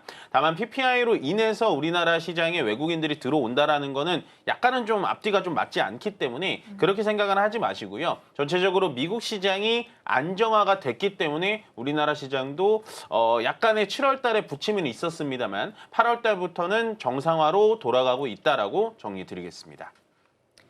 네, 그리고 뉴욕 증시에서 나온 소식 한 가지 또 짚고 넘어가 보려고 하는데요. 샌디스크가 AI 데이터 센터 수요 확대로 연 10%대 중후반 성장을 장담을 했었죠. 그렇기 때문에 우리나라 관련주들도 이 장기 실적 성장세 탄력을 과연 받을 수 있을지도 궁금합니다. 일단 샌디스크의 이제 인베스터 데이를 좀 많이 제가 보고 왔는데 네. 일단은 실적이 잘 나오고 앞으로 수주를 잘 받을 거다라는 거는 뭐 뻔한 사실이었어요. 왜 그러냐면 이제 그 전에 네비우스라든지 코어웨이브가 이제 AI 쪽에 대해서 계속해서 퍼포먼스를 보여줬기 때문에 이번 샌디스크도 저는 그런 부분에 대해서는 뭐 크게 걱정 안 하고 당연히 좋은 얘기만 하겠지라고 했는데 그럼에도 불구하고 샌디스크가 인베스트 데이를 종료하고 난 뒤에 어제 종가로 13% 정도 많이 올라가 있었습니다. 그러면 좋은 얘기가 나왔기 때문에 13%만 올라간 게 아니고요. 주주환원 정책에 대해서 좀 좋은 얘기가 많이 나왔어요. 잉여 현금 흐름이 아니라 초과 현금 흐름입니다. 우리가 모든 세금을 다 내고 모든 비용을 다 지출한 뒤에 초과 현금 흐름, 그래도 남는 돈이 있으면 거기에 대한 100%를 주주환원 하겠다라고 굉장히 강력한 주주환원 정책을 내세웠어요. 그렇기 때문에 샌디스크가 13% 올라갈 수 있을 거라고 보여지고요. 그래서 우리나라의 삼성전자와 특히나 SK하이닉스는 현재 시점에서 굉장히 주주환원에 대해서 많이 준비를 해야 된다. 물론 제가 이번 주 화요일과 수요일 날 나올 때만 하더라도 주주환원 정책에 대해서 우리나라가 이렇게 단기적으로 빠르게 돈을 벌어본 적도 없고 실제로 미국 시장만큼 주주환원을 해본 적도 없기 때문에 약간의 시간은 걸릴 수가 있겠다라고 말씀을 드렸지만 최근에 샌디스크라든지 뭐 기타 그 키옥시아라든지 이런 기업들이 전체적으로 주주환원을 정말 강력하게 밀어붙이면서 현재 주가 자체를 지켜주고 있다라는 부분에 대해서는 삼성전자, 하이닉스가 어느 정도 좀 속도를 내야 될 것 같습니다. 특히나 삼성전자 같은 경우에는 지금 FCF라고 불리는 잉여 현금 흐름의 50%를 주주환원 하겠다라고 했고 거기다가 특별 배당도 뭐 10배까지 준다라는 단독 기사까지 나오면서 삼성전자는 그래도 좀 안정적이게 출발을 하는데 현재 SK하이닉스에 대해서는 전혀 그런 얘기가 없어요. 특히나 솔리다임이라고 불리는 이제 미국의 자회사를 중복 상장하겠다라는 얘기까지 시장에서 흘러나오고 있기 때문에 만약에 이번 타점에서 SK하이닉스가 주주환원 정책을 삼성전자나 뭐 키옥시아, 샌디스크만큼 해주지 못한다면 시장에서는 아마 SK하이닉스를 좀 다른 눈으로 쳐다볼 겁니다. 물론 좋죠. 현재 다른 기업들, 다른 반도체 기업들보다 PER, 선행 PER로 따진다면은 아직도 4배 그리고 3배 한 이상, 3배 후반 정도로 보기 때문에 주가적인 위치에서는 싸다라는 거 누구나 다 압니다. 그렇지만 돈을 많이 벌 때 주주환원을 제대로 해주지 못한다면 투자자들 입장에서는 전혀 매력 포인트가 없다. 최근에 국내 투자자들은 국내 주식 말고도 전체적으로 해외 주식도 많이 눈을 돌리고 또 해외 주식에 대한 근접성도 굉장히 좋기 때문에요. 만약에 내가 투자자라면 SK하이닉스가 원하는 주주환원만큼 주지 않는다? 그러면 샌디스크라든지 키옥시아를 매수할 수도 있는 겁니다. 그렇기 때문에 현재 삼성전자, SK하이닉스는 정말로 빠르게 좀 주주환원 정책을 어떻게 좀 발표를 하든지 명확한 입장을 표명하는 게 가장 좋을 것 같다라고 말씀드리겠습니다. 네, 주주환원에 대한 이야기까지 같이 주목해 보시면 좋을 것 같고요. 그리고 엔비디아와 월가의 이 5천억 달러 펀드가 시장에는 또 AI 순환 금융이라던가 거품론 쪽에 우려를 또 키우고 있는 상황인데요. 이런 부분들이 또 투심을 계속 누르는 요인이 될까요? 저는 네. 이번에 그 이제 예를 들어서 계속 이제 순환 출자 구조, 자금을 돌려막기 하는 거다, 막 이런 얘기가 많았잖아요. 근데 이번에 엔비디아 젠슨왕이 했었던 거는 그거를 다 불식시키는 것 같아요. 왜 그러냐면 엔비디아가 어떠한 뭐 자회사라든지 본인들의 팔 다리가 수족이 돼주는 기업들이랑 했으면은 또 그런 얘기가 나옵니다. 예를 들어서 엔비디아와 코어웨이브의 관계라든지 뭐 이러면 그럴 수 있는데 현재 엔비디아가 어떻게 했죠? 블랙락이라든지 전체적인 자산 운용사들을 다 꼈습니다. 그리고 실제로 그 자산 운용사들과 CNBC의 라디오 방송인가요? 그 방송에 나와가지고 실제로 언론을 펼치는, 언변을 펼치는 그런 모습을 보여줬다라는 건 지금은 그 돈이 되는 거, 돈 냄새 잘 맡거든요, 자산 운용사들이. 그러면 GPU가 현재 뭐 선물 상품까지도 만든다는 얘기가 나올 정도로 현재 AI의 중심은 여전히 엔비디아의 GPU와 움직임, 행보에 관심을 받을 필요가 있다라고 보여집니다. 그래서 저는 이제 자금 순환 출자 구조에 대한 어느 정도의 의구심은 어느 정도 좀 회복을 했다라고 보여지고요. 최근에 이런 식으로 엔비디아가 자금을 좀 들어 모아서 AI 데이터 센터를 짓고 그 AI 데이터 센터에 대해서 빠르게 수익을 좀 낼 수 있다라는 자신감의 표명이라고 보여지고요. 그냥 핵심적인 포인트는 그겁니다. 전혀 관계가 없는 회사들을 불러들여서 자금을 끌어들인다라는 건 그만큼 기술력과 앞으로 돈을 벌 수 있다라는 자신감을 표방했다. 자금 순환 출처 구조 같은 의구심은 이제는 조금 깨끗이 씻어 내려갈 수 있는 그런 한편의 뉴스였다라고 말씀드리겠습니다. 네, 뉴욕 증시 관련된 소식들 간단히 살펴봤고요. 이제 우리 시장 간단히 좀 리뷰를 해보려고 합니다. 지금 수급을 보면 외국인은 700억 정도 코스피 시장에서 팔고 있고 선물 쪽에서도 지금 1,500억 정도 팔아치우고 있는데 사실 어제까지 외국인이 이거를 연속해서 조단위 매수세를 보여줬고 그리고 5조 넘게 지금 사들이고 있는 상황이었잖아요. 반도체도 특히 담아주고 있는데 이런 외국인 수급의 연속성을 우리가 어디까지 신뢰를 하고 대응할 수 있을까요? 외국인들이 현재 이제 자금들이 들어오는 속도가 네. 굉장히 한 번에 확 들어왔다 확 팔고 하잖아요. 맞아요. 그게 외국인들끼리도 싸우는 것 같아요. 그러니까 명확하게 외국인이 이랬다 저랬다라고 말씀드리긴 어려워요. 그쵸. 왜냐하면 이 수급이라는 게 이렇게 다 찾아볼 수도 없고 어디 뭐 이렇게 역사를 찾아볼 수도 없기 때문에 그냥 전체적인 움직임과 어떻게 외국인들이 사고 있는지를 추정을 해보는 겁니다. 그래서 외국인들이 최근에 선물 쪽에서가 중요합니다. 선물 매수 매도가 중요합니다라는 말씀을 많이 드렸는데 선물에서는 외국인들의 패시브 자금들이 계속해서 지수를 누르려는 그런 모습을 보여줬어요. 근데 최근에 수요일과 목요일은 외국인들이 액티브 자금들이 들어오면서 전체적으로 야 한국 시장 싼데 왜 그래? 라고 하면서 막 끌어올리다 보니까 계속해서 눌렀던 액티브 자금들도 포기하면서 같이 매수를 한 느낌입니다. 그래서 외국인들의 연속 순매수가 중요해요. 제가 말씀드렸다시피 현재 코스피 지수 자체가 굉장히 중요한 위치에서 눌림목이 있었다. 그리고 어제는 제가 단기 박스권 상단으로 불렸던 6,800선까지 일단은 들어왔거든요. 되게 중요한 지지선이었는데 그 지지선까지 일단 찍혀져 있는 상태에서 외국인들의 연속적인 수급이 중요합니다. 그래서 오늘은 7,000선에서 시작할 가능성이 높다라고 말씀드렸죠. 야간 선물의 이슈 때문에 7,000선에서 시작은 하겠지만 만약에 외국인들이 오전부터 좀 매도세가 강해진다라고 한다면 후반에는 시장이 조금은 빠질 가능성이 높습니다. 예전처럼 개인 투자자들이 힘있게 매수를 받쳐주면서 지수를 끌어올리지는 못해요. 최근에 예수금도 100조가 빠졌고요. 그 다음에 물론 최근에 신용잔고가 다시 한번 코스피와 코스닥 바닥을 꺾고 올라오는 수급이 좀 들어오기는 합니다만 아직까지는 6월달 그리고 5월달보다는 거래대금이 조금 부족한 상황이기 때문에 최근에는 정말 안타깝지만 외국인들이 어떻게 사주는지를 그냥 하염없이 바라보고 지켜볼 수밖에 없는 시장이다. 그래서 오늘의 이 7,000포인트에서 공방이 굉장히 좀 중요한 포인트가 될 것이다 라고 말씀드리겠습니다.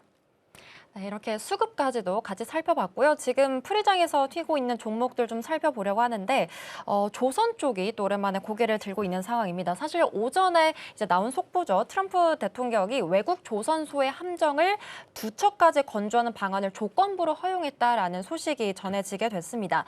그동안 사실 이 존스법 같은 것에 좀 막혀있던 이 미 구남 신주 시장이 좀 물꼬가 트일 것으로 보이고 있는데 오늘 우리나라 조선주 주가에도 강력한 촉매제 역할을 해줄 수 있을까요?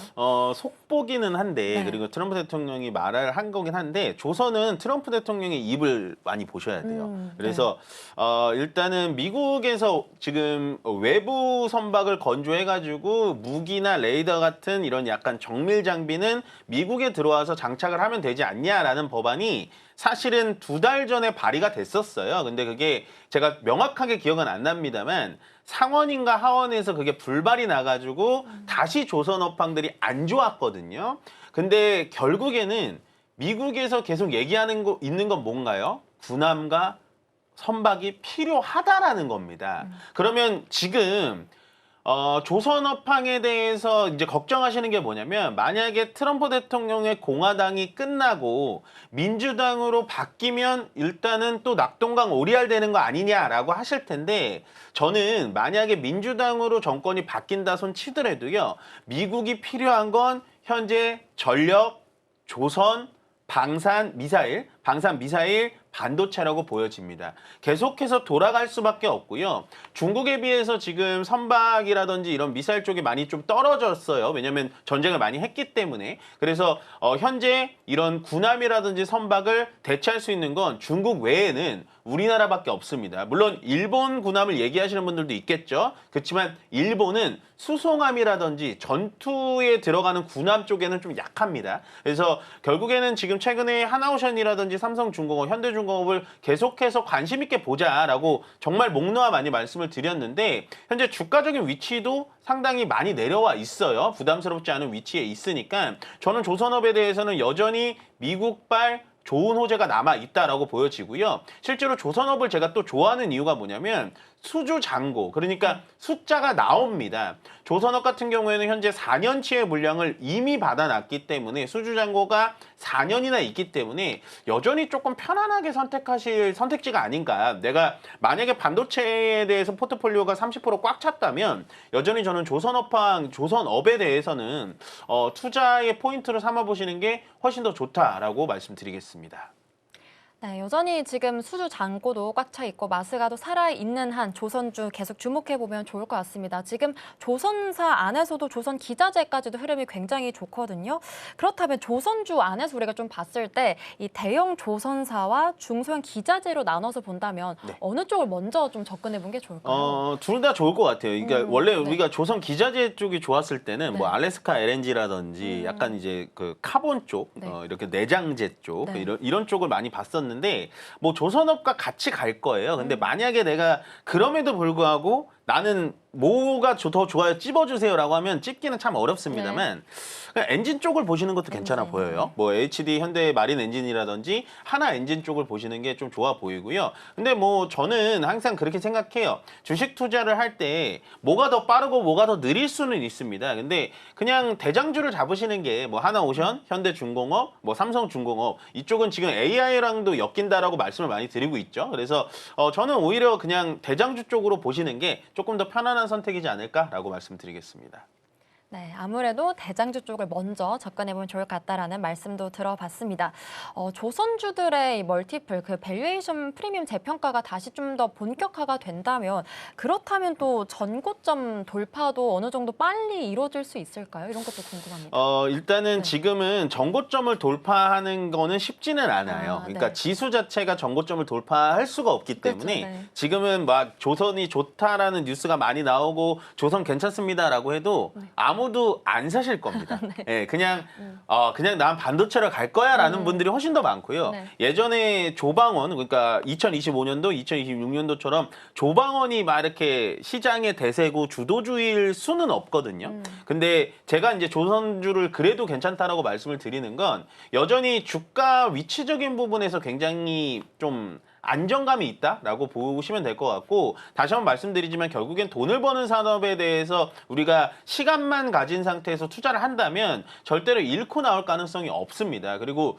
현재 전 세계 글로벌 어디를 뒤져보더라도요. 중국을 제외하면 중국은 제외해야겠죠. 미국에서 중국 걸 써줄 이유가 없기 때문에 중국을 제외한다면 여전히 우리나라의 조선 선박 기술에 대해서는 가장 우수합니다. 특히나 그냥 컨테이너선이라든지 벌크선도 물론 잘 만들지만 고부가 가치선이라고 불리는 뭐 이렇게 전투함이라든지 아니면 LNG선, LPG선 이런 것들은 워낙에 또 잘 만들기 때문에 조선, 배를 만드는 조선업 그리고 방금 말씀하신 뭐 조선 기자재 아니면 배관, 파이프라인, 밸브 뭐 이렇게까지 전체적으로 조선업황은 다시 한번 좀 부흥을 누릴 수 있지 않을까라고 생각을 하는데 다만 이제 정고점에 이제 물려 계신다든지 아니면 고점에 사신 분들은 오히려 추가 매수의 관점에서 들어가시는 게 좋고요. 현재 상태에서는 뭐 정고점을 단번에 넘는다라는 느낌보다는 그냥 시간을 준다면 분명히 올라올 수밖에 없는 섹터다라고 말씀드리겠습니다.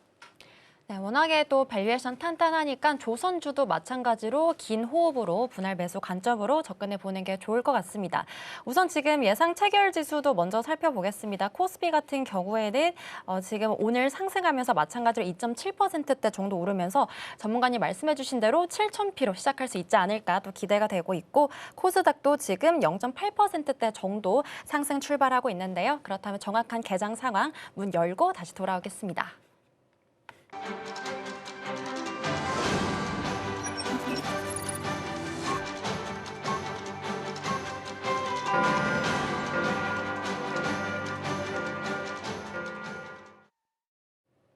네, 8월 10월 14일 오늘도 우리 시장 힘차게 문 열어보겠습니다. 뉴욕 증시가 물가 둔화 신호에 안도를 하면서 시원한 반등 장세를 연출해줬던 간밤 뉴욕 증시였는데요. 소비자 물가에 이어서 생산자 물가까지도 예상을 밑돌면서 이 긴축에 대한 부담감을 확실하게 덜어주던 하루가 되었습니다.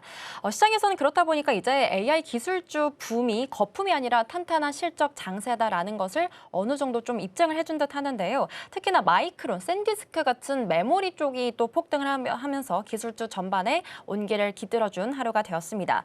뉴욕발 훈풍이 이어지고 있는 만큼 주말 앞두고 있는 우리 증시 반격이 과연 어느 정도 이뤄질 수 있을지 지수부터 같이 확인해 보겠습니다. 네, 우선 코스피와 코스닥 예상했던 대로 상승으로 출발하고 있고요. 코스피는 지금 7,000피까지 5포인트, 10포인트 정도 남겨둔 채로 지금 2.5% 정도 오르면서 출발하고 있습니다. 지금 계속해서 나흘 연속해서 상승 마감하고 있는데 오늘까지도 좋은 흐름이 이어지고 있고요. 코스닥도 지금 1% 가까운 빨간불 켜주면서 869서두로 출발하고 있습니다. 다음으로 시가총액 상위주들 움직임 코스피부터 같이 살펴보겠습니다.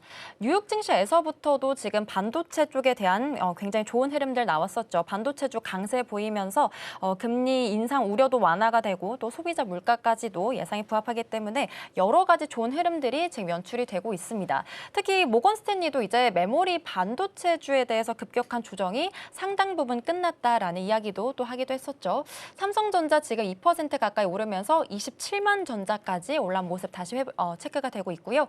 SK하이닉스는 5%대 상승불 켜주고 있고 삼성전자 우선주도 3%대 강세 보여주고 있습니다. 지분 가치 다시 한번 재부각 받고 있는 SK스퀘어도 지금 2.6% 상승 탄력 보여주고 있고요. 삼성전기도 오늘 4%대 추가 상승세 시연해주고 있습니다. 다음으로 코스닥 시장도 분위기 같이 확인해 보겠습니다. 네, 우선 알테오제는 0.47% 강보합권에서 거래 출발하고 있고요. 에코프로 그룹주들도 지금 동반 2에서 3%대 빨간불 켜주고 있습니다. 우선 레인보우 로보틱스는 지금 약보합권에서 거래가 되고 있고 주성 엔지니어링 소부장까지도 오늘 3% 가까운 강세 보여주고 있네요.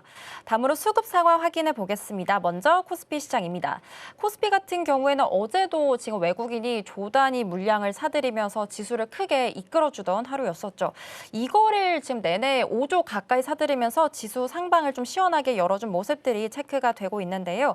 우선 코스피 시장에서 외국인이 오늘도 사들이고 있는 모습들 체크가 되고 있습니다. 개인도 사들이고 있고 기관만이 지금 차익에 나서고 있는 모습들 체크가 되고 있습니다. 다음으로 코스닥 시장 분위기도 같이 확인해 보겠습니다. 네, 코스닥 시장 같은 경우에도 지금 메이저 주체들이 어제까지 3거래를 연속해서 팔아치우면서 상승폭이 좀 둔화가 됐었거든요. 오늘도 일단은 코스닥 시장에서 외국인과 기관이 팔아치우고 있는 모습들 체크가 되고 있습니다. 지금 자막에 나가는 것처럼 코스피가 7,000선 다시 한번 재탈환했다라는 말씀 드리면서요. 개장 분위기 살펴봤는데요. 전문가님 지금 장 초반 분위기 어떻게 보고 계신가요? 일단은 7,000선 이상에서 시작할 거라고는 예측을 했지만 네. 조금 쉽지 않아 보이죠. 이게 네. 그러니까 어제 지지선을 갭상승으로 좀 상승을 한 게 살짝은 좀 부담스럽다. 그리고 이번 주에 연휴도 아마 이 시장에 조금은 부담스러워하는 것 같다라고 보시면 될 것 같습니다. 그래서 일단은 후반까지 좀 지켜보시는 게 좋습니다. 지금 오전에 시장이 좀 강하다고 해서 오전에 이제 추격 매수를 하시는 분들이 많은 것 같아요. 개인 투자자님들이 현재 NXT장에서 벌써 4천억이 들어왔거든요. 순매수가. 지금 보시면 NXT에서 4천억 그리고 통합으로 본다면 KRX에서는 별로 안 하지만 통합으로 본다면 외국인들보다도 훨씬 더 빠르게 좀 들어오고 있습니다. 그래서 너무 지금 시장이 7,000선이라는 이 뭐랄까요 심리적 지표가 딱 이렇게 꺾자마자 추가로 또 들어오는 것 같은데 저는 좀 이건 아니라고 봐요. 정확하게 뭐 제가 지수를 예측할 수 있는 사람은 아닙니다만 일단은 지금 꺾여져 있는 상태에서 아직까지도 이렇게 보시면 이평선들이 좀 역배열에 있거든요. 그래서 조금은 좀 속도 조절을 하면서 가는 게 좋다. 오히려 저는 현재 계속해서 말씀드리지만 이게 훨씬 더 좋아 보여요. 요 지금 코스닥이 훨씬 더 좋아 보인다라는 이유가 뭐냐면 8월 달 들어오고 나서 이런 식으로 좀 급상승을 했습니다. 이렇게 보시면 급상승이 들어오거든요. 이렇게 급상승했다가 한 3거래일 정도를 이렇게 횡보를 해주는 게 가장 좋은 모습이에요. 가장 이 지지선이라고 저항선이라고 불렸던 850선에서 한 3거래일 연속 이렇게 지지를 해준다면 위쪽으로 좀 올라가 준다면 지금 931선까지는 930포인트까지는 올라갈 수 있거든요. 그래서 계속해서 코스닥에서 기회를 살펴보시는 게 좋습니다. 물론 어제 같은 경우에도 그리고 그제 같은 경우에도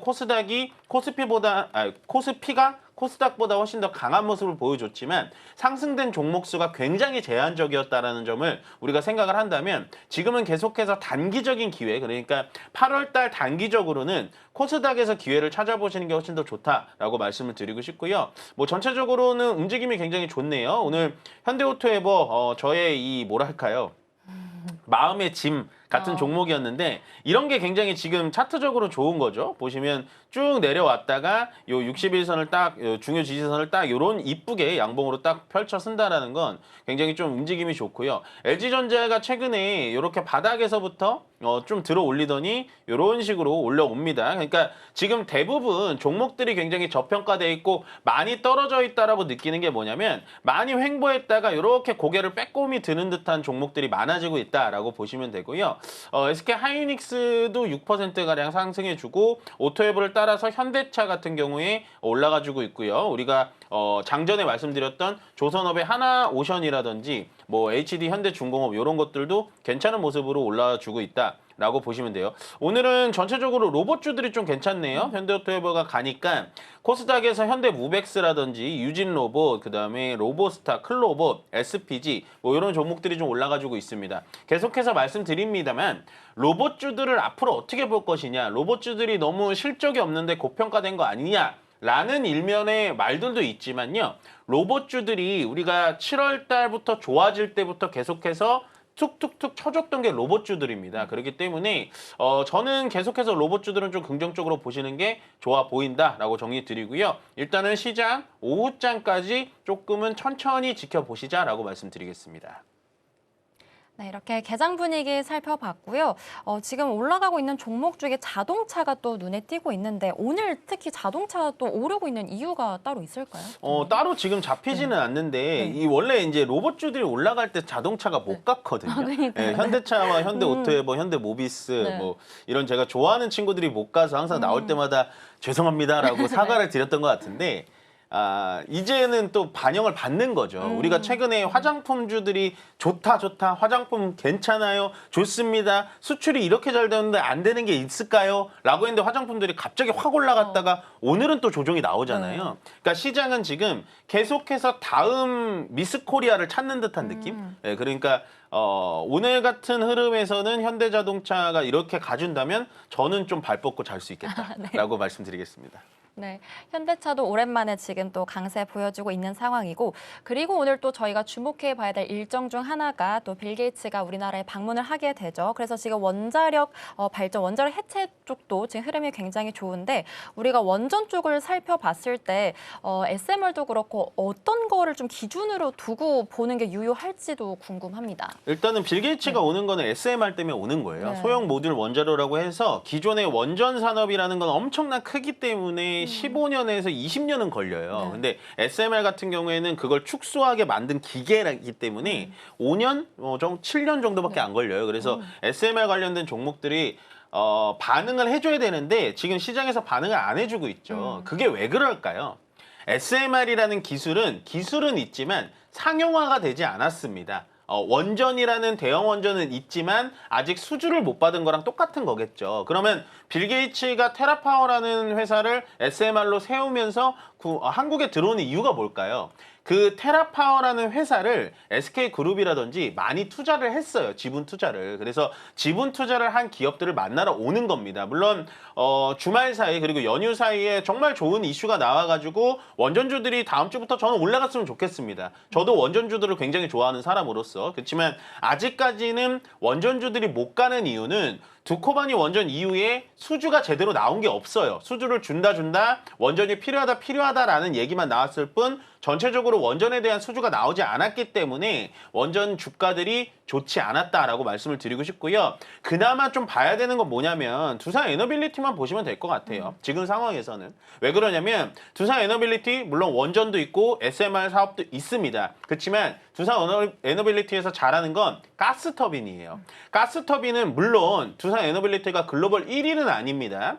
보시면 독일의 지멘스라든지 일본의 미쓰비시가 1위, 2위를 맡고 있는데 현재 1위, 2위에 수주 잔고가 꽉 차다 보니까 두산 에너빌리티가 테슬라로부터 계속해서 수주를 주고 있는 게 가스 터빈이에요. 물론 이렇게 보시면 최고점을 찍고 나서 정말 많이 떨어졌죠. 근데 제가 방금 보여드렸던 종목들처럼 고개를 이런 식으로 딱 들어 올려주고 이런 중기이평선들을 딱 꺾어서 올려주는 걸 보면 결국에는 떨어질 만큼 다 떨어졌다. 만약에 밑으로 떨어지더라도 이 자리에서는 57,000원, 뭐 6만 원짜리를 깰 필요는 없다. 그래서 저는 일단은 원전을 본다면 지금 주도적으로 볼 필요는 없겠지만 두산 에너빌리티 같은 종목들을 가장 주도적으로 볼 필요가 있다라고 말씀드리겠습니다. 네, 이 시각 두산 에너빌리티도 3%대 계속 빨간불 유지해주고 있습니다. 원전주까지 같이 다뤄봤고요. 코스피는 지금 7,000선 계속 유지를 해주고 있는 상황, 코스닥도 1.3% 정도 오르면서 동반 빨간불 계속해서 유지가 되고 있습니다. 연휴를 앞두고 과연 오늘 우리 시장도 끝까지 온기 이어질 수 있을지 같이 주목해보시면 좋을 것 같습니다. 오늘 스탁포인트는 여기서 마무리하도록 하겠습니다. 지금까지 이민 전문가와 함께했습니다. 고맙습니다. 고맙습니다.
네, 계속해서 캐스팅콜로 이어가 보도록 하겠습니다. 오늘 도움 말씀에는 주식회사 플래처 김덕호 대표 자리해 주셨습니다. 대표님 어서 오세요. 네, 반갑습니다. 네, 오늘 금요일자리이고요. 또 연휴를 기다리고 있는 상황 속에서도 생각보다는 플러스권을 잘 유지를 합니다. 코스피와 코스닥 지금 2%, 1%대 상승불 켜져 있고요. 외국인 투자자가 현물에서 좀 들어와주는 움직임이 먼저 포착되고 있습니다. 자, 대표님 연휴를 앞둔 상황 속에서 이 정도 상승폭 유지를 한다. 그리고 심지어 지금 7,000선을 코스피가 계속 오르락 내리락 하면서 터치를 좀 하고 있거든요. 이 정도면 충분히 잘 가고 있다라고 볼 수 있겠죠? 좀 아쉽습니다, 저는. 아쉽다? 그래요? 오늘 7,000의 마무리가 꼭 돼야 된다라고 저는 좀 강하게 좀 어필을 하고 싶어요. 그러니까 그 정도로 지금 우리나라 시장 계율이 너무 많이 지금 벌어졌습니다. 그러니까 이제 지금 코스피도 지금 7,000포인트, 이제 코스닥 같은 경우에도 이제 900포인트를 좀 빨리 회복을 해야 되는데 조금 선뜻 좀 나서지 못하는 모습이 좀 많이 아쉽다라는 좀 생각이 듭니다. 지금 연휴를 앞두고 있죠. 연휴를 앞두고 있는 마당에 이제 금요일, 그러니까 우리가 이제 주말 효과가 있으면은 뭐 저도 매번 금요일 날 출연을 하니까 핑계처럼 이렇게 말씀드리는 게 금요일은 장 초반에 대비했을 때 항상 장막팔이 빠지는 경우가 많다. 맞아요. 근데 최근에 이제 반등세가 좀 빨라진 거는 그만큼 이제 우리가 지난 3주 전부터 해서 시장의 괴리율을 흡수해 가고 또 충격을 또 완화해가는 과정이 나오다 보니까 이제 다행스럽게도 금요일까지도 좀 좋은 모습이 계속 나오고 있습니다. 물론 이 모습이 코스피보다는 코스닥이 좀 많이 나왔었다. 이래서 이제 삼성전자 SK하이닉스 드시던 분들이 이거 그냥 그때 좀 오를 때 팔 걸 이렇게 하셨던 분들도 뭐 좀 너무 뭐 마음을 좀 아쉬워하더라 이런 모습도 좀 많이 봤는데 그럴 필요 전혀 없습니다. 뭐 물론 저도 이 시간을 빌어서 삼성전자 SK하이닉스의 상승 탄력은 많이 둔화될 수밖에 없다. 이 부분들은 뭐 레버리지 상품에 대해서 개인 투자자들이 접근 못하게 문턱도 올려버리고 외국인들은 다 빠져나가 버리고 이런 상황이 되다 보니까 쉽지는 않은 시장이지만 그렇다고 해서 우리가 뭐 반도체 시장이 무너진 거다 뭐 이렇게 얘기한 적은 없지 않습니까? 그렇죠? 특히 이번에 반도체 관련해서는 코스닥의 소부장 종목들 굉장히 탄력적으로 잘 갔습니다. 그러니까 이런 걸 보시면은 펀더멘탈이 무너진 시장은 아닙니다. 다만 여기서 이제 펀더멘탈에 대비했을 때 이 괴리를 좁히기 위해서는 시장이 뭔가 유혹을 할 만한, 그러니까 시장이 매력적으로 느낄 만한 뭔가의 미끼가 던져야 되는데 이 미끼가 좀 많이 약해진 거예요. 그래서 오늘 보시면은 사실 뭐 코스피 같은 경우에도 이제 키 맞추기에 거의 지금 도달을 했습니다. 네. 볼리저 밴드 상단이 이제 공교롭게도 이제 지금 상단이 한 7,100포인트이기 때문에 그래서 제가 오늘은 7,000피 정도의 마무리를 해줘야 된다라고 7,000. 말씀드린 거예요. 오늘 종가 기준 코스피가 7,000 정도만 된다 하더라도 다음 주 정도에 우리가 다시 한번 7,300에서 7,400까지 올라가다 보는 데는 그래도 우리가 좀 낙관적으로 볼 수 있을 것인데 오늘 좀 7,000피가 돌파해서 종가 마감이 되지 않는다라면은 너무 좀 아쉬울 것 같다는 생각이 드는 겁니다. 그래서 이제 오늘 시장이 물론 상승이 양 시장 모두 빨간불이 들어왔고 또 특히나 이제 코스피 200 코스닥 150을 중점으로 해서 그래도 상승 탄력이 조금이나마 더 나왔다라는 것은 그만큼 우리가 이 대표 종목들 그리고 이제 그동안 시가총액이 컸음에도 불구하고 또 펀더멘탈이 좋았음에도 불구하고 좀 가치를 못 받았던 이 대형 종목들이 다시 한번 이제 좀 주가를 회복을 하고 있다는 거는 일단 기술적인 반등에는 어느 정도 성공한 격이다. 그래서 우리가 안심하고 지금부터 본격 투자 뭐 이렇게 하기는 좀 어려울 수 있겠습니다만은 그래도 이 우리의 좀 억울했던 면들, 좀 가슴 아팠던 면들을 좀 잘 쓸어내지 않았나라고 생각하고 있습니다. 네, 일단 코스피가 종가 마감 기준으로 7,000선을 안착을 하고 마감을 하는지가 좀 중요하다라는 말씀을 좀 주셨고 예탁금이랑 신용잔고는 다행히 또 오늘 또 같이 늘어나고 있는 부분들도 확인이 되고 있습니다. 자, 그러면 사실 외국인과 기관 쪽에서 들어와주고 안 들어와주고에 따라서 시장 지수가 좀 변동이 나타나고 있는 시장인데 개인 입장에서는 정보를 많이 취득하기도 좀 어려운 상황이고 어떻게 보면 기울어진 운동장으로 볼 수 있겠죠. 개인들이 할 수 있는 최선의 대응법은 지금 구간에서는 뭘까요? 지금은요, 딱 우리 군대 갔다 오신 분들은 알 거예요. 지금처럼 이렇게 딱 더울 때 지옥의 훈련이 하나 있습니다. 유격 훈련이라고. 네. 유격 훈련은 말 그대로 우리가 이제 유격전, 그러니까 게릴라전을 대비해서 하는 훈련인데, 뭐 막상 이제 기억이 있으신 분들은 네. 그냥 괴롭고 힘든 훈련이다라고만 생각하시는 분들이 많아요. 지금 전술은 제가 볼 때 투자 전략은 유격 전략이 굉장히 좋을 것 같습니다. 치고 빠지는 전술이죠. 그러니까 이제 외국인과 기관들이 가지고 있는 자금에 대비했을 때 개인 투자자들이 가질 수 있는 강점은 하나밖에 없습니다. 빠른 손절과 또 빠른 익절입니다. 그러니까 오히려 지금 이번 V자 반등을 기대하고 많은 분들이 지난 3주 전부터 2주 전부터 해서 계속 이제 매집을 하셨던 분들이 계실 거예요. 근데 이번에 이제 기술적으로 우리가 이제 코스피 지수가 그래도 7,000피 근접을 하고 있고 또 코스닥 같은 경우에는 이미 이제 볼리저 밴드 상단을 이제 탈환하기 시작하면서 이제 60일 이평선까지 안착 시도를 계속하고 있습니다. 그러면 지금 일단은 우리가 주목을 하실 때는 단기적으로 키 맞추기가 안정적으로 되면서 지지가 어디서 만들어지는가 이게 굉장히 관건입니다. 그러면 지금처럼 이렇게 코스닥이 오늘 시장이 좀 굉장히 빠르게 올라왔죠. 오늘까지 거의 한 2주, 3주 거쳐서 굉장히 좀 빠르게 회복을 했는데 이럴 때 내가 추가 매수했었던 종목들, 특히 코스닥에 추가 매수를 했던 종목이 있다면은 비중을 한번 더 셔야 돼요. 오히려 이제부터 이제 주가가 하방 지지가 만들어지기 위해서 손바뀜이 막 일어나고 수급이 바뀌고 이런 상황 속에서 주가가 조금씩은 밀릴 겁니다. 근데 여기서 확 밀리는 경우는 그렇게 쉽진 않을 거라고 봐요. 그렇기 때문에 오히려 이 주가가 다져질 동안에 지금 주가는 계속 조금씩 조정이 나오고 있는데 수급이 계속 들어온다. 양대 수급이 모두 같이 들어온다. 이런 종목들 이제 사볼 만한 거죠. 그래서 지금은 오히려 개인 투자자분들이 우리가 연초처럼 이렇게 사고 묻어두면은 편안하게 올라가는 장세가 아니고 또 무엇보다도 지금 FOMC 다음 FOMC까지는 시간이 딱 5주 정도 남았습니다. 5주 정도 남았는데 다행히 이번에 CPI, PPI가 적게 나왔죠. 네, 그래서 이 5주 동안의 이 공백 기간을 최대한 활용하셔서 일단 손실폭을 줄이기 위해서는 지금은 트레이딩 면이 좀 더 중요하지 않을까. 그래서 저는 제가 유격전이 중요하다라고 말씀드리면서 우리가 외국인과 기관처럼 그냥 체력으로 붙어버리면 못 이깁니다. 그래서 저는 좀 부진하게 매매를 하기 위해서는 일단 분할 매수, 분할 매도 전략으로 가시면서 현금을 좀 어느 정도 확보해 놓으셔야겠다 말씀을 드리겠습니다. 네. 그러면 이제 시장에서 움직이는 쪽 차례대로 하나씩 열어서 좀 보도록 하겠습니다. 먼저 조선 쪽부터 확인해 볼 거고요. 미국 투자에 대해서 외국 조선업체 본국에서 최대 2척 건조 승인한다라는 게 이제 트럼프 대통령 입에서 나왔고요. 오늘 아침에 속보를 통해서 전달이 좀 됐습니다. 한화는 필리조선소를 인수를 했기 때문에 여기에 부합하는 조건이긴 합니다. 근데 최초 2척 이후의 모든 선박은 미국 조선소에서 건조해야 된다라는 조건을 추가적으로 지금 달았다라는 부분들도 공개가 됐습니다. 그럼 대표님, 요 내용만 봤을 때 단순히 우리가 좋은 뉴스다라고 판단해도 괜찮은 거예요? 그렇죠. 일단 이제 지금 미국이 하고자 하는 거는 이번에 이제 수주가 맡겨진 것들이 굉장히 여러 가지가 있는데 사실 미국에 있는 조선소에서 만들려면 그 하나오션밖에 없지 않나요? 그렇죠. 그러니까 이제 제가 계속 하나오션 추천드린 거예요. 그러니까 하나오션이 지금 보시면은 이제 이번에 캐나다 잠수함전 실패했다 뭐 이 소식이 나오자마자 사실은 이제 굉장히 주가가 많이 좀 급락을 했었죠. 근데 지금 보세요. 캐나다 아직도 지금 잠수함 시작도 안 했습니다. 그렇죠. 티센크루프 마린 솔루션 아직도 뭐 한 척도 수주 받을 거 없고요. 뭐 전혀 진행된 게 없습니다. 그러니까 이제 지금 캐나다 정부 내에서도 그러니까 지방 정부들뿐만 아니라 지금 굉장히 많이 무슨 얘기를 하고 있냐면은 그 왜 계속 하나오션 우리한테 투자까지 다 해준다는 거 그 왜 걷어차가지고 우리도 고용도 안 되고 이런 얘기가 나오느냐 이런 지금 목소리가 굉장히 지금 많이 나오고 있어요. 심지어 캐나다는 2차 세계대전 때 연합국에 소속이 있었지 추축국이 아닙니다. 추축국 아닙니다. 그러니까 나치 독일과 같이 승답지도 않았어요. 근데 그때 당시 티센크루프의 크루프 공업사, 크루프 제철소 같은 경우에는 유보트 만들었습니다. 미국 상선들 무제한 폭격하고 무제한 침몰시켰던 그 유보트 만들었던 회사예요. 감정적으로 좋을 수가 없는데도 불구하고 그 굳이 나토라는 이유로 얘만 손잡았다가 우리만 지금 깡통차게 생겼다. 이 얘기를 지금 캐나다 주정부에 지금 계속 얘기하고 있는 겁니다.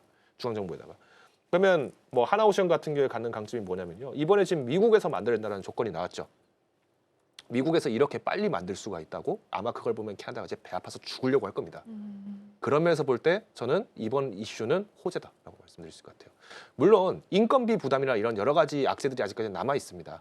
그리고 지금 최근에 이제 공급망 재편 과정에 있다 보니까 지금 미국 같은 경우에는 중국의 공급망 의존도를 굉장히 극단적으로 낮추려고 지금 시도를 많이 하고 있어요. 이렇게 되면은 사실 중국산 철강 강판재 수입이나 이런 것들, 후판 수입이나 이런 것들이 굉장히 좀 제한이 될 수밖에 없고 자연스럽게 이 현상은 어떻게 되느냐? 이 미국 내에서 생산하는 제철소들의 어떤 그 산출량을 늘리는데 압박을 할 수밖에 없어요. 근데 지금 문제가 뭐죠? 인플레이션이 단기적으로 지금 폭등을 하고 있는 상황이잖아요. 전쟁 여파도 있고 관세 영향도 있고 심지어는 지금 서로 무역 전쟁을 다시 지금 강화하면서 서로 중국과 미국이 줄다리기를 팽팽하게 하고 있고 이러다 보니까 지금 하나오션 입장에서 볼 때 단기적으로 보면은 뭔가 좀 손실이 좀 커질 것 같다라고 생각하시는 분들도 여전히 많을 거예요. 근데 저는 하나오션이 갖는 강점이 그래도 뭐 어떤 게 있냐면은 일단 필리조선선은요 미국이 예전에 독립 전쟁 할 때 전부터도 이미 미국 해군이 주둔을 했던 그리고 미국 해군의 시초가 됐던 항구가 바로 이 필리 항구입니다. 필리조선소예요. 그래서 의미가 역사적으로도 의미가 있고요. 또 그런 의미에서 볼 때 이번에 미국이 계속 지금 군수 지원함을 지금 발주를 지금 하고 있어요. 군수 지원함이 뭐냐면요. 2차 세계대전 때 미국이 얼마나 강한 나라였느냐. 2차 세계대전 때 미국이요. 그 장병들 사기를 돕기 위해서 아이스크림 만드는 배를 따로 만들 정도로 대단한 나라입니다. 근데 군수 지원함이라는 거는 우리가 흔히 말해서 미국 내 연안을 지키기 위해서 필요한 선박이 아니에요. 만약에 미국에 뭐 적 함대가 들어왔다. 그러면은 함대끼리 싸우거나 만약에 상륙했다. 그럼 지상구로 밀면 돼요. 근데 군수 지원함은 뭡니까? 원정 작전이죠. 최근에 오커스 그러니까 이제 인도 태평양 지역에 대해서 중국의 어떤 그 군사 작전에 대해서 감시 활동을 하기 위한 이 오커스에 대해서도 지금 지휘를 많이 격상을 하고 있고 특히 인도 태평양 지역에 대해서 안보 강화를 하기 위해서 일본에 있는 사령부도 지금 격상을 시키겠다라는 얘기들이 지금 계속 나오고 있어요.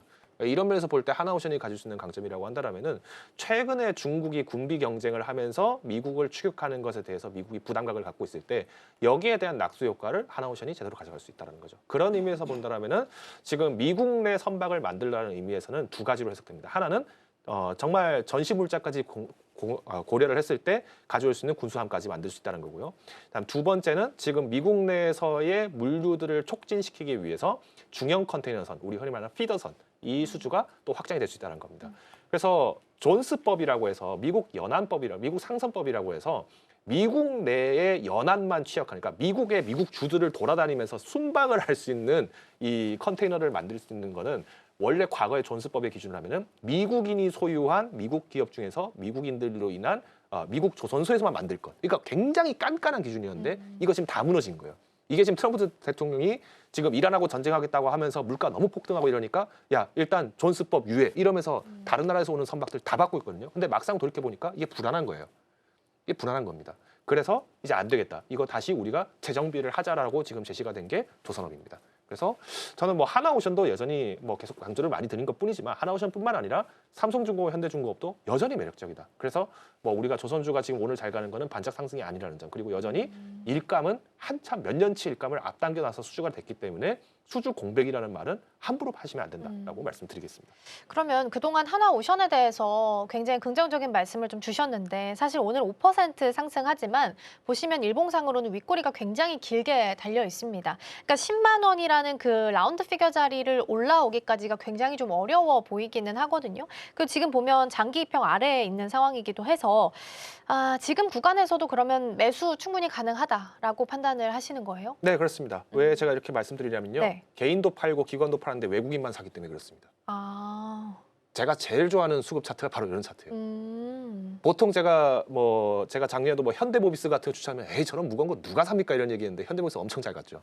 물론 이제 로보틱스 영향으로 우리가 이제 뭐 현대차가 먼저 돌파가 나오고 이런 낙수효과들이 나왔지만은 사실 많은 분들이 현대차만 고집을 하실 때 현대모비스라든가 이런 관련 기업들이 굉장히 많이 갔던 원인도 뭐냐면은 결국 외국인들 입장에서는 자금이 워낙 크기 때문에 한 번에 다 못 들어와요. 그럼 이거를 꾸준하게 살 수 있는 자금들을 어딘가에 넣어놔야 되는데 이게 어디다? 결국에는 시장이 좀 소외적으로 보고 있는 종목들 혹은 좀 관심이 좀 떨어진 종목들을 갈 수밖에 없다는 거죠. 그래서 하나오션도 보시면은 제가 굉장히 많이 강조드리는 이 121선 그리고 이제 21선 순매수 동향을 보시면 아시겠습니다만은 수급 자체가 뭐 이번 증시 조정 대비했을 때 많이 빠졌다라고 하기도 좀 애매해요.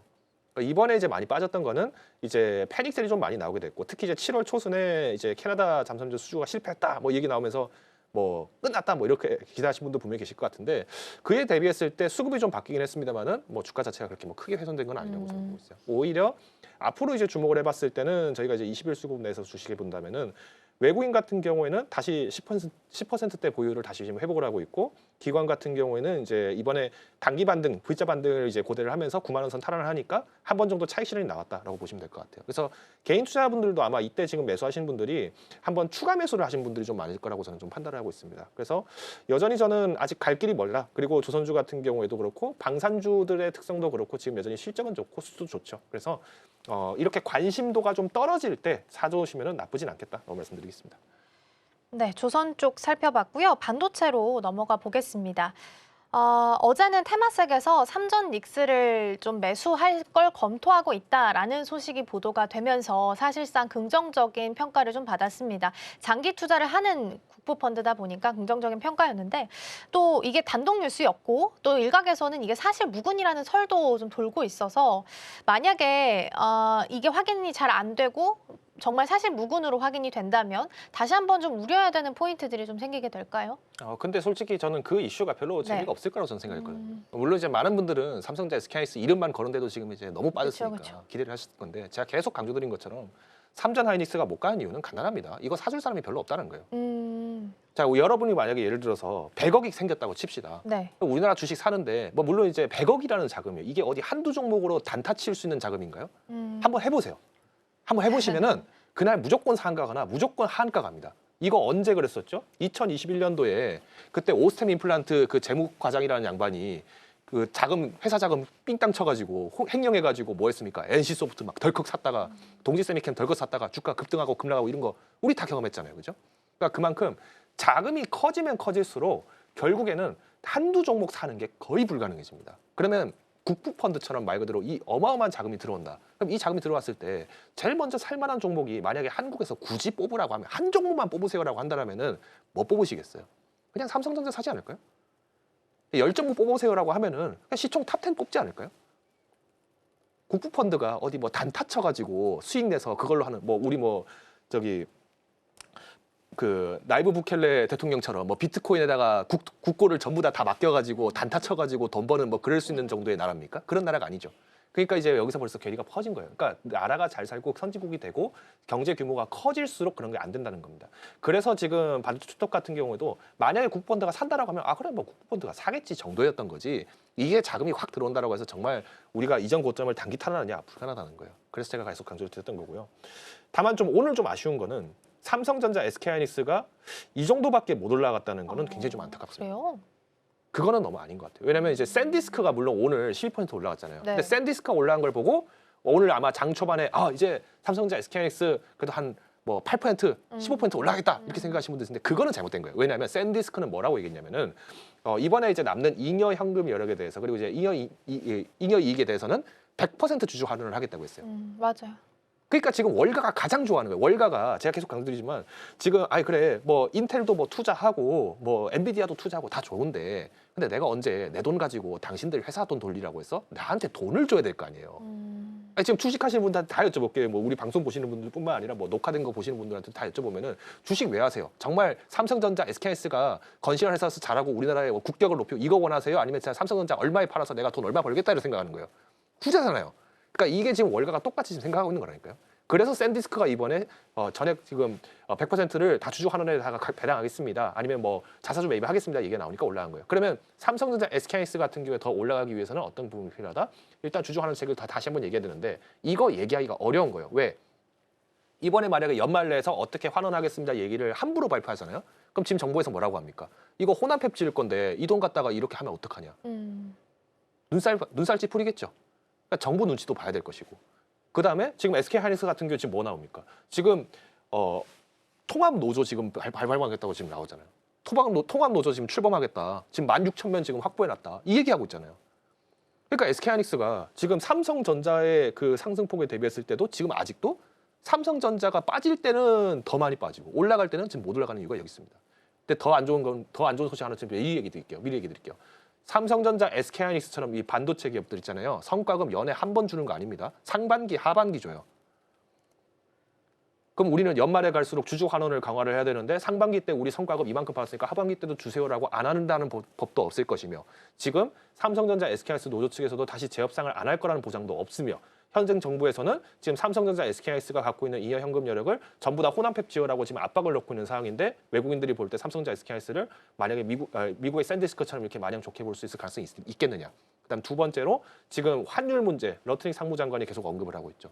그래서 외국인들이 쉽게 사려고 하지 않을 겁니다. 그래서 모건 스탠리가 삼성전자나 SK하이닉스의 탄력도가 상대적으로 줄어들 것 같으니까 차라리 이럴 거면 삼성전기 사자라고 얘기합니다. 그래서 저는 오늘 시장에서 봤을 때 굉장히 반도체 부분들이 삼성전자, SK가 좀 더 많이 탄력을 보여줘야 되는데 이 정도밖에 못 보인 거는 너무도 안타깝다. 그렇지만 이런 원인에 대한 뒷배경을 우리가 알고 있다라고 한다면은 우리가 투자자의 입장에서는 어떻게 대응할 것인가? 그러면 지금 시장 판단에 대해서 했을 때 앞으로 남은 기간을 어떻게 활용할 것인가가 이제 투자자분들의 역량이 되지 않을까라고 판단을 하고 있습니다. 그러면 지금 이 정도 상승률은 좀 아쉽다라고 설명을 좀 해주셨는데 지금 하이닉스는 21선 이제 터치하면서 위로 좀 올라왔고 전자는 골든크로스도 나오면서 21선 돌파는 일단 나온 자리에서 움직임이 나타나고 있습니다. 자, 그러면 모건 스탠리 쪽에서 삼성전자에서 삼성전기로 탑픽을 좀 바꿨기 때문에 그 이유도 여쭤볼 거고요. 그렇게 되면 만약에 전기 가면 이노텍도 간다라고 했던 그 로직, 과거의 로직이 지금도 유효하다라고 판단을 좀 하시는지도 같이 여쭤볼게요. 이게 정말 어려운 얘기인데요. 왜 제가 이거를 어렵다라고 얘기하면 지금 당장에 뭐 주가가 삼성전기만 가고 LG노텍은 안 갔다라는 이유만으로 설명을 해야 될 건지 아니면 정말로 이 MLCC 부분으로 설명을 해야 될 건지가 좀 정말 어느 부분을 좀 더 자세하게 얘기를 해드려야 될지가 좀 몰라서 일단 양쪽을 모두 다 얘기를 해드리면요. MLCC 자체에 대한 수요가 바뀐 건 하나도 없습니다. 그렇죠. 오히려 더 좋아졌죠. 그렇죠. 그리고 지금 뭐 메타라든지 아니면 뭐 알파벳이라든지 메모리 반도체 칩 수요를 줄이는 설계가 나왔다고 하더라도요. 이거 상용화를 하는 데 있어서는 시간이 몇 년 걸립니다. 그러니까 지금의 반도체 쇼티지 우리가 뭐 2028년도 늦어도 아무리 빨라도 2017년도 후반기는 가야지 해소가 될까 말까다라고 얘기를 하잖아요. 이거는 변함이 없어요. 메모리 소요를 줄이기 위해서 설계를 바꿨다. 그럼 그 설계를 줄인 거에 맞춰서 소프트웨어가 업데이트 돼야 되거든요. 근데 엔비디아의 쿠다 같은 경우도 이거 설계 한번 바꾸는데 이거 뭐 하루 만에 뚝딱 만들어지는 건 아니에요. 그리고 이미 지금 라인이라든가 제품들을 만드는 설비들이 다 깔린 상태에서 이거를 다시 바꾸려고 하면은 칩 수요 줄이겠다고 하다가 장비 수요 라인 바꾸면서 쇼티지가 또 나옵니다. 그러면 지금 그걸 할까요? 아니면 차라리 팹이 지어지고 난 다음에나 할까요? 지어지고 난 다음에나 얘기를 하겠죠. 그래서 지금 MLCC 수요도 여전히 확고하게 올라오는 것에 대해서는 저희가 뭐 사막 콘덴서라든가 LG 이노텍이라든가 이런 기업들이 전혀 손색이 없다라고 말씀을 드리는 거예요. 펀더멘탈 면에서는. 근데 그럼 제가 왜 가격 면에서 주가 면에서는 왜 문제가 생길 수 있겠다라고 얘기를 하냐면요. LG 이노텍 사막 콘덴서랑 뭐 요즘에 한때 우리가 주가가 굉장히 잘 갔으니까요. 근데 삼성전기랑은 차이가 뭐냐면요. 삼성전기는 미국의 증권거래위원회 SEC에서 지금 레버리지 상품 심사 중이죠. 제가 지난주에도 아마 비슷하게 얘기를 한번 드렸을 거예요. 그러면 이게 뭘 의미하냐? 한국 시장에서 MLCC가 굉장히 좋고 삼성전기가 그만큼 대장주 역할을 하고 있기 때문에 앞으로 소부장주가 회복을 하고 반도체 시장이 활성화되는 거에 대해서 수익을 얻는 거는 명확한 겁니다. 근데 주가에 대한 리스크가 이 2배 레버리지 ETF가 미국에서 상장이 된 순간부터는 우리가 삼성전자, SK하이닉스 변동성 때문에 증시가 떨어졌던 것처럼 삼성전기도 거기에 대한 위험성을 안고 가셔야 된다는 거예요. 그래서 모건 스탠리가 지금 삼성전기를 괜히 원픽으로 꼽은 게 아닙니다. 왜? 자기들은 미국장 있잖아요. 자기들 단타 쳐서 먹겠다는 거예요. 정보 누가 갖고 있습니까? 우리 개인들이 갖고 있나요? 외국인 기관들이 더 많이 갖고 있나요? 외국인 기관들이 더 많이 갖고 있어요. 그러니까 이게 체급 싸움으로 하면 안 된다는 얘기예요. 그러면 우리가 할 수 있는 전략이라고 한다면은 삼성전기를 비롯해서 MLCC죠 매집하시면 됩니다. 모아가시면 돼요. 언제까지? 일단 ETF 상장 전까지. 근데 만약 ETF 상장 심사를 했는데 심사가 안 됐어. 통과가 안 됐어. 왜? 지금 한국 시장을 보니까 이런 것들이 오히려 더 레버리지 효과가 뭐 펀더멘탈이나 시장 성장성은 좋지만은 너무 극단적으로 변동성이 심해서 위험할 것 같다. 그러면 그 사람들이 다시 뭐 하겠어요? 외국인들이 뭐 하겠어요? 다시 삼성전기를 사러 온다니까요. 그러니까 이제 삼성전기도 뭐 우리가 여전히 보유 관점에서는 여전히 유리한 관점이다. 그래서 제가 지금처럼 이렇게 좀 주가가 오늘 좀 탄력이 좀 덜할 때 이럴 때는 한 번에 막 20%, 30% 담지 마시고요. 1%, 2% 한두 주라도 이렇게 모아가는 전략으로 가시는 게 유리할 것이다라고 말씀을 드리겠습니다. 네, 그러면 이번에는 로봇 쪽으로도 넘어가 보겠습니다. 이번 주, 그러니까 사실상 시장에서는 14일로 예정을 하고 있긴 한데 날짜가 정확하게 나온 건 아닙니다만 구광모 회장과 젠순왕 씨와의 미팅이 대기를 하고 있고요. 피지컬 AI 관련한 이야기가 나오지 않겠느냐라는 시장에서 기대감이 모아지고 있습니다. 그래서 LG 관련한 종목들도 같이 좀 짚어주시면 좋을 것 같은데 이벤트가 이번 주라고만 나와 있는 상황이긴 합니다만 지금 접근하기엔 좀 늦었다라고 보실까요? 오늘 로봇주 시세 나오는데. 그렇죠. 일단 굳이 지금 시점에서라는 생각이 굳이? 좀 들어요. 그러니까 이제 로봇주가 이제 좀 반등세가 빨랐던 때가 언제냐면은 이제 7월 마지막 주였던 이때 이제 마지막 주 전후로 해서 삼성전자가 이제 RX 사업부를 신설했다. 그래서 이제 뭐 직접 삼성전자가 로봇 사령부를 만들어서 진두지휘한다. 뭐 이 얘기 나와서 테마성으로 잠깐 반짝 상승했잖아요. 네네. 그러니까 결국은 지금 시장이 경계감이 굉장히 짙다라는 얘기예요. 근데 이번에 이제 2주간의 시간을 통해서 우리가 시장이 천천히 회복을 하기 시작하고 특히 아까도 제가 말씀드린 것처럼 코스피, 코스닥이 그래도 21선 이평을 돌파를 해서 이제 벌린저 상단까지 도달을 했다. 이게 기술적 관대이거든요. 그러면 로봇주도 오늘 테마가 받고 시장이 전반적으로 회복하는 과정 속에서 단기 반등이 좀 빨리 나왔다 보시면 돼요. 다만 로봇주를 만약에 정말 응원하고 기다리신다라고 한다라면은 결국은 이 로봇에 대한 이제 지배 구조와 낙수 효과들 그리고 당장 현장 투입이 가능한 곳을 보셔야 되는데 뭐 제가 계속 이 시간 뒤에서 말씀드렸지만은 중국의 휴머노이드 로봇과 우리나라의 지금 휴머노이드 로봇을 막 1대1로 배치를 하려고 한다면은 중국은 이미 전 세계 지금 시장의 90%가 지금 잡고 있어요. 수출을 하고 있다니까요. 그러니까 여기서 벌써 지금 경쟁력 싸움이 지금 쉽지가 않은 겁니다. 그러면 앞으로 이제 미국과 우리나라의 협력 관계를 기대했을 때 어떻게 시장 판도를 바꿀 수 있는 기회가 올 것이냐로 봐야 되기 때문에 조금 더 인내심은 필요하다고 판단을 하고 있고요. 다만 이런 면에서 봤을 때 오늘 뭐 뉴로메카라든가 아니면 뭐 여러 기업들이 좀 거론이 될 것 같습니다. 뭐 특히 네, 뭐 맞아요. LG전자 관련해서는 로보스타라든지 뭐 이런 기업들이 좀 얘기가 나올 것 같은데 로봇주는 일단 LG그룹과 그리고 이제 현대차 그룹 이 두 개 그룹은 함께 보셔도 나쁘지 않을 것 같아요. 특히나 지금 현대차 같은 경우는 연초부터 자동차 부품사들을 대상으로 어떤 얘기를 했냐면요. 이제 우리가 로보틱스 쪽으로 전환 준비를 해야 되기 때문에 지금 로봇 한 대당 가격을 지금 현재 가격의 20% 수준까지 낮춰야 된다. 그러려면은 생산 라인을 증설시켜야 되고 투자를 해야 되기 때문에 부품사들도 협력해달라고 얘기가 나왔습니다. 그래서 저도 오늘 사실 오늘 시장에서 조금 현대차가 빠르게 올라오긴 했습니다만은 제가 어제 이제 이 어떤 기업들을 좀 보면 좋을까 했을 때 네. 원픽으로 뽑았던 게 사실은 현대차예요. 현대차. 특히 현대차는 아까 우리 삼성전기가 미국의 SEC에서 2배 레버리지 상품 계류 중이라고 했죠. 이거랑 똑같이 계류 중인 게 지금 현대차예요. 근데 현대차에 대해서 왜 이 얘기가 나오냐면은 지금 현재 로보틱스 분야를 넣을 것이냐 뺄 것이냐에 따라서 지금 증권사의 리포트가 다 다르게 나오는 거기 때문에 일단 가격 밴드를 너무 높게 잡진 마시고 저라면은 현대차를 만약에 지금이라도 투자를 하시는 분이라면은 조금 보수적으로 들릴 수 있어요. 일단 48만 원 선 돌파 이후에 안착이 되는지를 보셔야 됩니다. 48만 원? 종가 기준 48만 원 이상 돌파가 되고 한 1주에서 2주 정도 안착이 된다. 그러면 우리가 다시 한번 모멘텀을 높일 수 있기 때문에 우리가 오늘은 아까 제가 말씀드린 것처럼 로봇 테마도 나오고 오늘 뭐 코스피 다른 것도 막 올라가고 이러니까 좀 빨리 올라가잖아요. 네. 이럴 때 너무 막 급하게 접근하실 필요 없습니다. 결국은 현대차는요. 네. 우리가 길게 봐야 될 종목입니다. 삼성전자, SK하이닉스도 마찬가지입니다. 근데 최근에 단기적으로 상승했던 그 변동폭이 좀 크고 빨랐다 그쵸, 보니까 맞아요. 많은 분들이 좀 아쉬워하는 것뿐인 거지 여전히 저는 삼성전자, SK하이닉스, 현대차, 뭐 LG전자까지 심지어는 네이버까지도 저는 굉장히 좋게 보고 있습니다. 걱정 많았던 종목이죠. 사실 현대차가 이전에 7월 29일에 저점이 33만 원까지 떨어졌습니다. 최고 전고로 보면 78만 원이기 때문에 굉장히 그냥 하향으로 쭉 떨어졌다라는 걸로 이해를 해볼 수가 있겠죠. 그래도 33만 8,500원을 딛고는 계속 올라오는 움직임이 포착이 됩니다. 5일선도 잘 타고 있는 상황이고요. 지금 골든크로스도 나타났기 때문에 추가적인 상승이 가능할지 지켜보시죠. 일단 오늘 7% 정도 상승불 켜져 있고요. 종가상으로 48만 원에 안착하는지 이 여부가 가장 중요하다라는 말씀을 좀 주셨습니다. 현대차 관련한 내용까지 잘 체크해봤고요. 대표님과 여기서 인사 나누겠습니다. 오늘 말씀 고맙습니다. 네, 계속해서 시장 분위기 함께 살펴보도록 하겠습니다. 시황센터 연결해 볼게요. 서수진 앵커. 네, CPI에 이어서 PPI까지 예상치를 밑도는 수치가 나오게 됐습니다. 이제 금리 인상에 대한 우려보다 금리 동결 쪽에 무게가 실리는 상황인데요. 인플레이션에 대한 우려가 해소가 되면서 간밤 뉴욕 증시에서도 3대 지수가 일제히 상승하는 모습들이 체크가 됐습니다.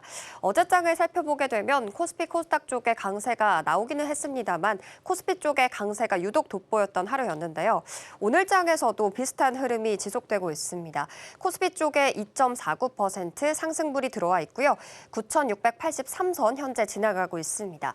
장 초반에 시작을 했을 때는 7,000피를 다시 한번 되찾으면서 22일 만에 다시 한번 7,000피를 올라서는 모습도 확인이 됐는데 오후장까지 다시 한번 우리가 기다리고 있던 7,000피 회복해 줄 수 있을지 확인해 보시기 바랍니다.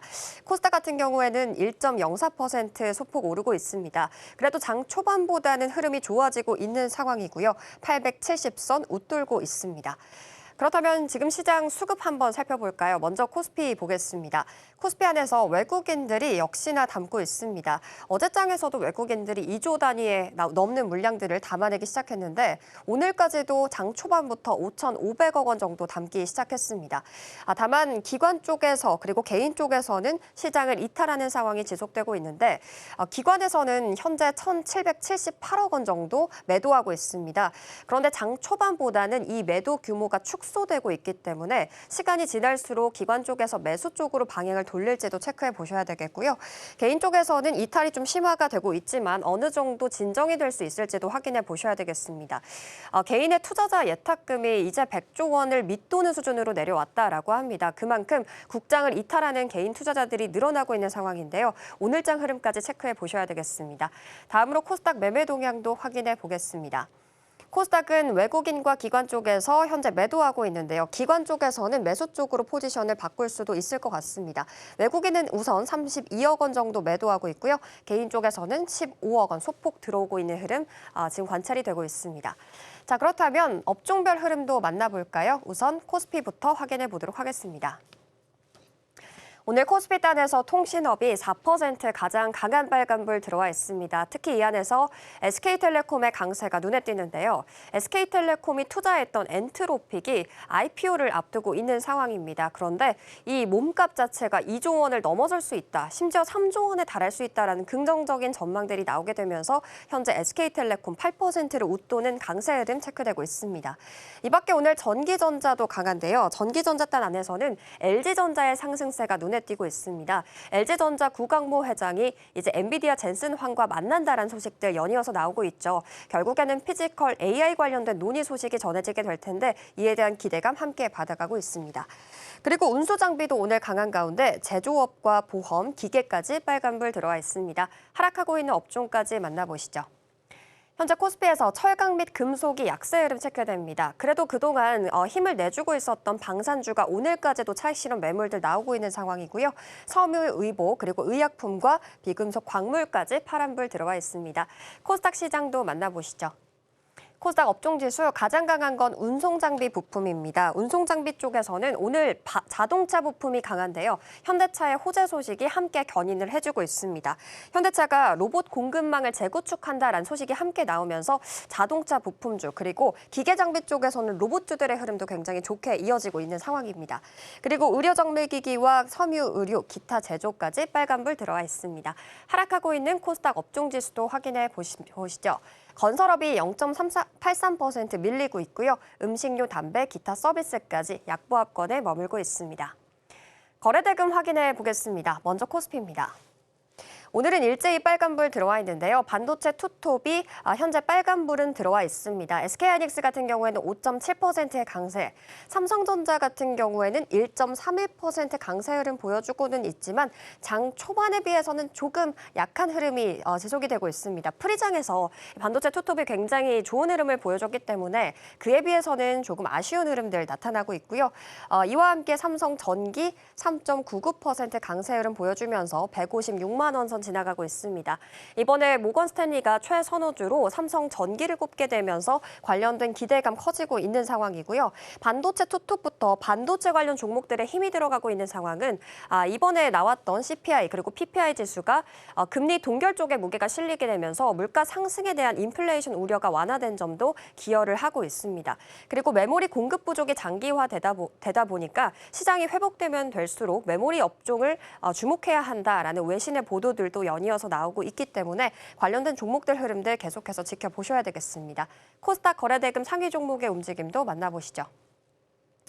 오늘 현대모백스가 가장 거래대금 상위 1위로 포지션을 하고 있습니다. 13% 강세 흐름 보여주고 있는데요. 현대차가 로봇에 대해서 공급망을 재구축하겠다는 소식들이 나오게 되면서 관련된 종목들이 함께 움직이고 있습니다. 그리고 오늘 눈에 띄는 기업 SPG입니다. 8% 강세 흐름 보여주면서 120만 원 선 지나가고 있고요. 제주 반도체 어제 2분기 실적이 굉장히 놀라운 실적이 나왔습니다. 그렇게 되면서 시장의 기대감을 받았었는데 오늘 장에서는 7%의 차익 실현 매물들 나오고 있고요. 오늘 주성 엔지니어링도 1%를 밑도는 17만 원 선에서 거래 체결되고 있습니다. 시총 상위 종목 움직임으로 넘어가 보겠습니다. 1위부터 6위 보겠습니다. 모두 다 빨간불 들어와 있고요. 어제 LG 에너지솔루션을 제치고 현대차가 6위권으로 올라왔는데 오늘까지도 자리를 잡고 있습니다. 현대차의 현재 6.8%라는 강한 빨간불 들어와 있고 44만 7천 원 선 지나가고 있습니다. 이 밖에 반도체 투톱이 힘을 내주는 가운데 삼성전자는 계속해서 약세가 나타나는 상황이고요. 현재 강보합까지 내려온 상황. 삼성전자 우선주, SK스퀘어까지 2%에서 3%의 강세 흐름 체크됩니다. 7위부터 12위의 움직임도 만나보시죠. LG에너지솔루션 오늘 강보합권에서 간신히 강세 흐름 유지해주고 있습니다. 어제 같은 경우에는 스페이스X 관련된 주들이 상승세를 탔었는데요. LG에너지솔루션은 스페이스X 관련 공급망에 납품을 했던 적이 있기 때문에 어제 함께 온기가 뛰었던 종목입니다. 오늘 장에서는 큰 강세는 보여주지 못하고 있는 상황이고요. 삼성생명과 삼성물산 지분가치 부각되면서 오늘 장 각각 상승하고 있는 모습. KB금융은 방향성을 찾고 있고요. 오늘 방산주들이 대체로 약한 가운데 한화 에어로스페이스 4.3% 밀리고 있습니다. 코스닥 시장도 확인해 보시죠. 1위부터 6위 보겠습니다. 코스피와 다르게 혼조세가 여실히 나타나고 있는 상황입니다. 알테오젠 같은 경우에는 현재 0.47% 약세 흐름 체크되고 있고요. 에코프로 그룹주들 오늘 2차 전지는 대부분 강한 상황입니다. 에코프로와 에코프로 BM까지 1, 2% 강세 흐름. HLB가 강보합권에서 4만 3천 원 선에 현재 거래가 되고 있는데요. 이번에 HLB 제약이 호실적을 발표하게 되면서 함께 앞으로에 대한 기대감 받아가고 있습니다. 대부분들의 로봇주들 강세 흐름 체크되는데 레인보우 로봇 로보틱스까지 2%의 강세 흐름 보여주고 있습니다. 7위부터 12위의 움직임도 만나보시죠. 코스닥에서 일단 반도체 소보장들이 그동안 강한 흐름을 딛고 오늘장에서는 차익 매물들이 좀 나오고 있는 상황입니다. 원익 IPS 5% 정도 밀리고 있고요. 리노공업도 1.5% 밀리고 있습니다. 이런 가운데에서도 이오테크닉스 6%라는 강세 빨간불 들어와 있고 삼천당 제약까지 1.69% 강세 흐름 체크되고 있습니다. 네, 이렇게 전반적인 시장 흐름 체크해봤습니다. 이번 주 거래일 마지막 날인데요. 오후장까지 흐름 체크해보시기 바랍니다. 지금까지 시황센터였습니다. 네, 오늘 금요일장임에도 불구하고 또 연휴를 앞둔 상황 속에서도 플러스권 잘 유지는 합니다. 다만 이제 7천선 터치하고 다소 좀 내려와서 아쉬운 부분들 남아있고요. 코스닥은 외국인과 기관이 매수해서 매도로 지금 전환한 상황이기 때문에 오후장에 이 규모가 좀 커지는지 체크하셔야겠습니다. 휴일 사이에 빌 게이츠의 방한 뉴스 그리고 구광모 회장과 젠슨왕 씨와의 만남까지 뉴스 같이 좀 체크해 보시죠. 저희가 방송 중에 제공해드린 정보는 투자 판단을 위한 조언일 뿐 해당 종목의 가치와 수익률은 보장하지 않습니다. 저희는 다음 주 화요일에 돌아오겠습니다. 시청해주신 여러분 고맙습니다.